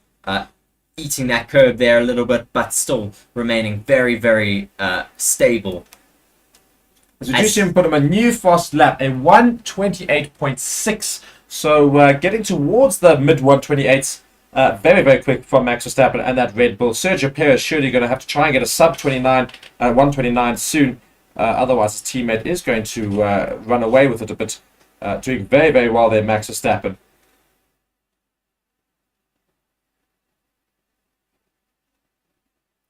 So far, the gap between Verstappen and Perez on the same set of tyres is almost half a second.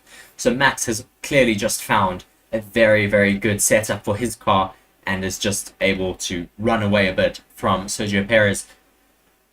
Still no running from the Ferraris right now, both in the pits, having a look at their data. Hopefully they will go out and do some fast laps on soft tyres very soon so we can compare them against the rest of the grid right now. But you see Alonso putting in a much quicker lap time as well here. Let's see what he can get over in. He puts himself into third again. Good lap there, 1:29.4. So still 0.8 seconds off of that Max Verstappen time.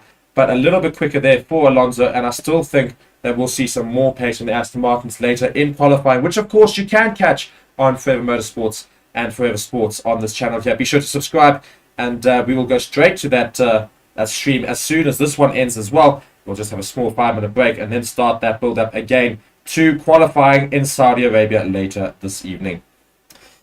Yes, we have 10 minutes now left of this session. The stewards did note that incident between Max Verstappen and Lando Norris and decided no further investigation necessary. It is only practice right now. But I think if we do see incidents like that happening in qualifying later this evening, we will be seeing some penalties being applied. Certainly very important for the engineers to give that information to their drivers, because of course we do not want to see any accidents happening. Nico Hulkenberg coming into the pits here, and looks quite tired actually, almost. As he gets himself back into the pits, his engineers pushing his car in. Quite a few cars still out on the track, but I think most of them will be coming back into the pits now. And Leclerc has gone out on an out lap. Very intrigued to see what tyres he's on. I'm sure he's on softs. Sainz will surely be following him. And hopefully we see some quick laps be put on by the Ferraris, whom we've seen very little from so far in this practice session. Yes, currently in 17th and 18th for Leclerc and Carlos Sainz, as Sainz also goes out on an out lap right now. Hope they are both on a set of softs, because we certainly want to see what pace they have ahead for this weekend. Certainly been a bit lost throughout all the practice sessions. They have not been spoken about very much, which is quite disappointing. We want to see a big battle from 3 major teams for this race weekend. The only good positive is that of Mercedes being very, very much close to the times of those Aston Martins, a little bit quicker than they were last Grand Prix. So hopefully Mercedes can find more of that pace later in the qualifying sessions. We do see the Ferraris starting, going around on their outlap, finishing those outlaps, and we're going to follow along with Leclerc as he starts his fast lap now. And we really want to see this Ferrari motor around the circuit. Hopefully they put themselves in the top 5 and come over their woes of the last 2 practices. Just slowing down right now for traffic before he starts his fast lap. Hopefully he will get a bit of a slipstream from whoever is in front of him, currently coming through turn 23.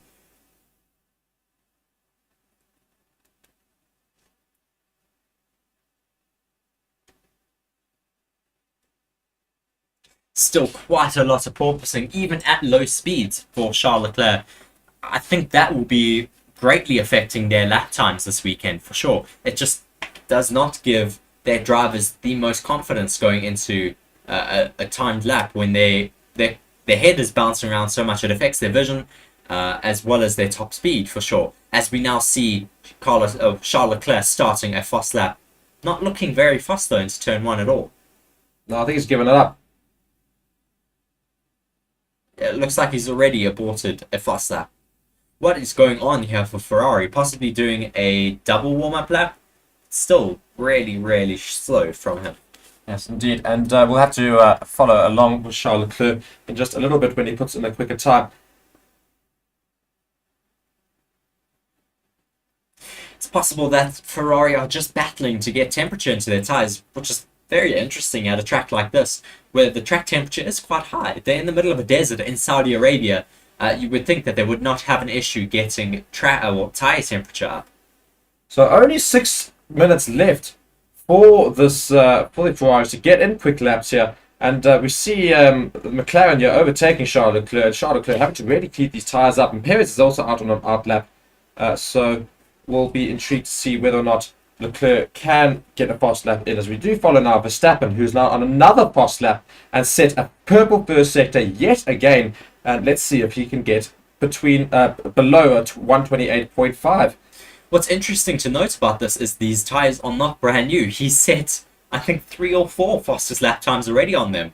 I mean, what is he going to be able to do on super low fuel and brand new tyres? He's just going to have so much lap time at hand. He could even break a 128. Just following Max Verstappen here, as per usual, looking very classy on the road here. And let's see what sort of time he manages to put in before the end of this race. And then we will follow Charles Leclerc, of course, who wants to put in a quick lap on those softs, as Max Verstappen does put a new fastest lap time in a 128.485. So he does indeed break that 128.5 barrier. And of course, for qualifying later, hopefully we can see the 128 be broken. And of course, now we will try and watch Charles Leclerc go around on a fast lap, as we do follow him now. And let's follow the screen here and follow the times on the screen. Yes, looking a lot more hooked up this lap. Certainly going a lot faster. Let's see what his first sector time will be like.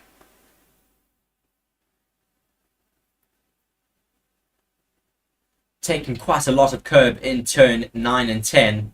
Still bouncing around quite a lot though. His first sector time, half a second down. Sainz is also following here on a fast lap, so let's see what sort of sector time he can put in the second one. He's coming towards it now. Hopefully Sainz can maybe best his teammate in that first sector. Let's see what time he can put in and how close he can get to Max Verstappen. As we see the time get put in, he is 0.5 as well. So both Ferraris 0.5 seconds off in the first sector only. Interesting to hear that Logan Sargent is complaining that his seat is hot. Maybe just needs a bit more insulation. Charles Leclerc, though, getting a little bit wide on the curb into turn 23 and turn 24.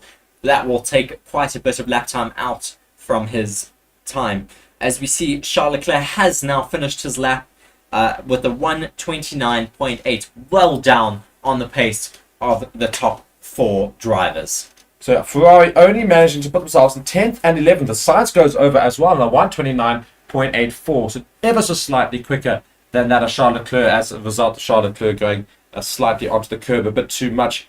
But Ferrari are in a bit of a trouble because they've really put in slow times in all 3 practice sessions, only in 10th and 11th after doing soft tyres for this, and only having 1 attempt at a quick lap around in this practice session. So really quite well off the pace of those Red Bulls and of the other cars as well. So lots to be done in qualifying later for Ferrari, and they're just going to really have to hold fingers because it's not looking good so far. Not at all.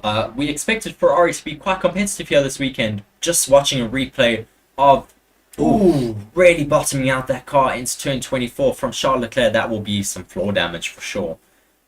We'll have to wait and see if Ferrari need to make changes now before qualifying.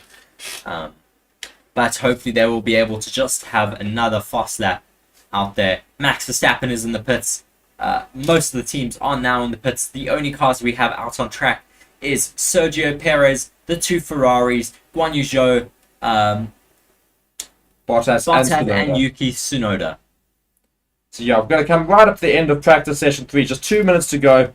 And yeah, I'm not sure we're going to see many more quick laps get put in. Joe is the last one attempting a fast lap here, I believe.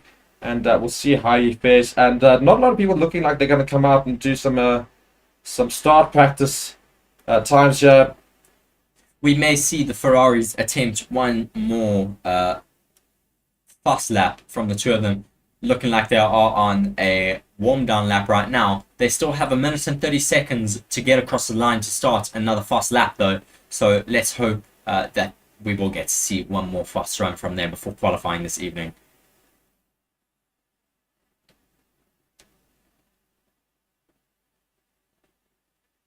Max Verstappen though, the big talk of the session, over 600ths of a second ahead of Sergio Perez in the same car on the same tyres. Max Verstappen is on an outlap at the moment, so he will be going to do a practice start though, Mark. So we should see a few more teams possibly doing the same. Just watching a replay here of Joe Grand New as he comes onto the final corner, I believe, and just gets held up. It's in turn 13, getting held up by a Alpha Tauri. Don't know who that was. Possibly, well, it's Yuki Tsunoda, because Nick de Vries hasn't gotten out on track yet in this practice session.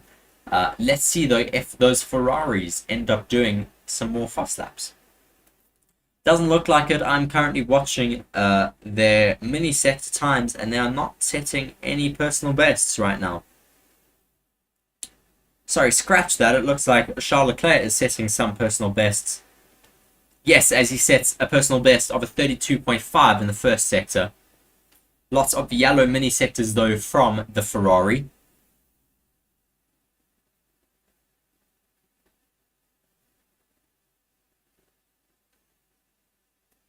So practice session has now ended, so if they have started fast laps, they can complete them and then come back and do a practice start before going back into the pit. So practice 3 is now finished, and we will hopefully see a couple of quicker laps from both Charles Leclerc and Carlos Sainz. Yes, Carlos Sainz is also on a fast lap, setting a personal best in Sector 1, just beating out Charles Leclerc by 0.06 seconds.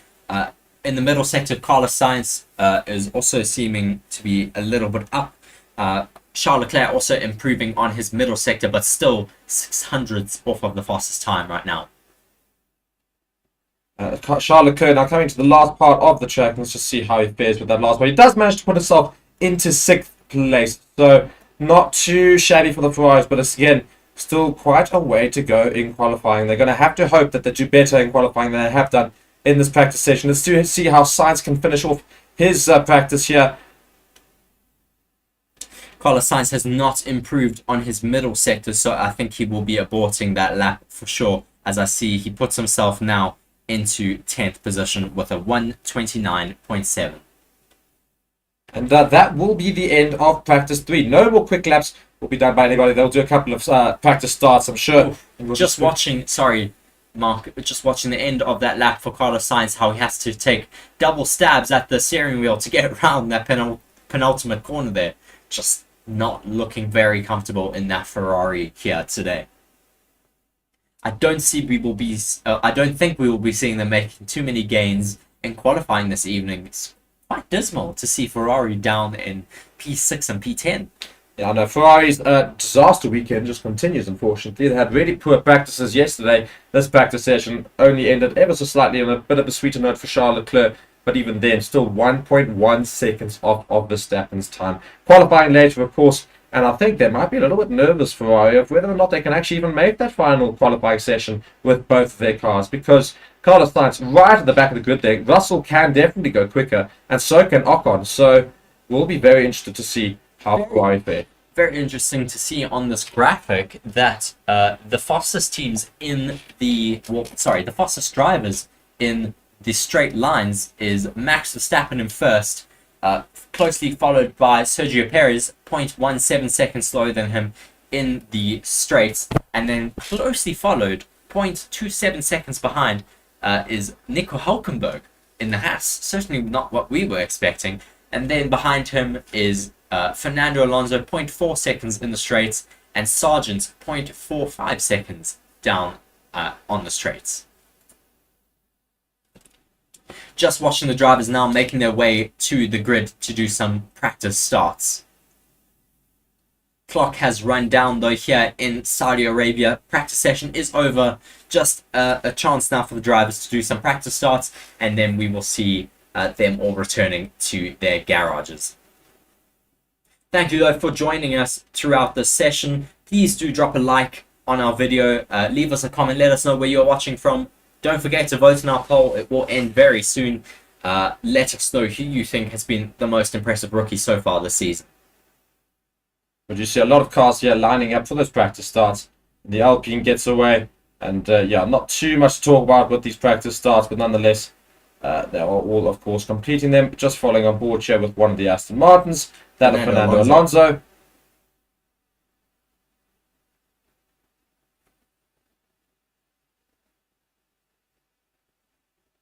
Those engineers just watching very closely from the pit lane on Fernando Alonso's car. Let's see how he gets away on this practice start. Revving the engine and off he goes. A little bit of wheel spin from him. You can see some black lines being left behind him, but looking to be quite fast from the line there. So yeah, that concludes our practice 3 sessions. So good day for Red Bull, and Ferrari will be left a little bit woeful in terms of the practice they had there. Only managed to put in some decent quick times at the end of that session there, but even then, still quite a way off the Red Bulls there. So practice is done. The next session is qualifying. So very, very intrigued to see what will happen in qualifying. So everybody, thank you so much for tuning in to Forever Motorsports on Forever Sports. And yeah, just disappearing a little bit there, I see on our screen. Nonetheless, it's fine. Okay, you can still see us a little bit. Yeah, I think that's just because we've lost a little bit of light from outside. Nonetheless, thank you guys so much for watching. And be sure to subscribe to the channel, like the video, and do be sure to join us as well for the next session, which will start pretty much, well, our next live stream for the qualifying session, which will start in just about 10, 15, 20 minutes time. So be sure to come along onto that, and you can follow our build-up package to that qualifying session, where we will, of course, go back over a couple of the things that happened this week and in this weekend, as well as our racing stream that we did. Very fun that was as well. And yeah, so if we just recap that third session there, we've got Max Verstappen was probably the talk of the session with regards to managing to put in straight away from the beginning, pretty much putting himself as the quickest time around the track on a set of hard tyres. So everybody else was pretty much doing soft tyres in the beginning there. Max Verstappen on hard tyres and putting in very quick time, or 129.7 I think it was, and then just continuously improving on those times, eventually putting himself onto softs, and he came in with a 128.485. So hopefully we'll see him break that in qualifying. Hopefully we'll see him break a 128 in qualifying. Perez came in second there at a 129.09. So also a bit of a way off of Verstappen, but nonetheless still quite a bit quicker than the rest of the field, as we see Alonso of that Aston Martin in 129.4. So another 0.3 seconds, call it off of 0.4 seconds off of Perez. We keep going through the grid. Stroll as well in fourth, so both Aston Martins just behind the Red Bulls. Hamilton in fifth, Leclerc in sixth of the Ferrari. The two McLarens, Norris and Piastri, in seventh and eighth. So a much better session for them, of course, putting a bit more pace in that car. So hopefully that's a good tell for latest qualifying session. Gasly in 9th, Sainz in 10th, Russell 11th. And then we see Guanyu Zhou 12, Hulkenberg 13, Ocon 14, Albon 15, Sargent 16, Magnussen 17, Bottas in 18, and a dismal session for that of AlphaTauri, with Tsunoda only doing a few laps out there in 19th, not even doing a single one on softs. Or maybe he might have done one on softs, I can't quite remember. And De Vries did not even get out onto the track in that session. So yeah, lots of work to do for De Vries and that AlphaTauri team as well. But yeah, Reece, your thoughts on that practice session? Yes, obviously dominance shown yet again from the Red Bulls. Certainly I think we will be seeing another 1-2 from them today. Hopefully we will be seeing as well maybe a bit of a shake-up from the Aston Martins. I think one of the biggest talking points though for the session will be the fact that Ferrari are so off the pace right now. Yeah, indeed. Ferrari really not looking particularly good, and only managed to get those quick laps in right at the end of the session. So lots of work for Ferrari to do. But nonetheless, you have been watching Forever Motorsports, and we will be joining you for qualifying later as well. From me, Mark and Reece, we will say goodbye for this session at least. and be sure to catch you in the next one. Be sure to subscribe to the channel, like the video, and like the qualifying video as well. You'll be pushed straight to that one there. Be sure to wait for there. We will get that going ASAP. But anyway, thank you guys so much for watching. Goodbye.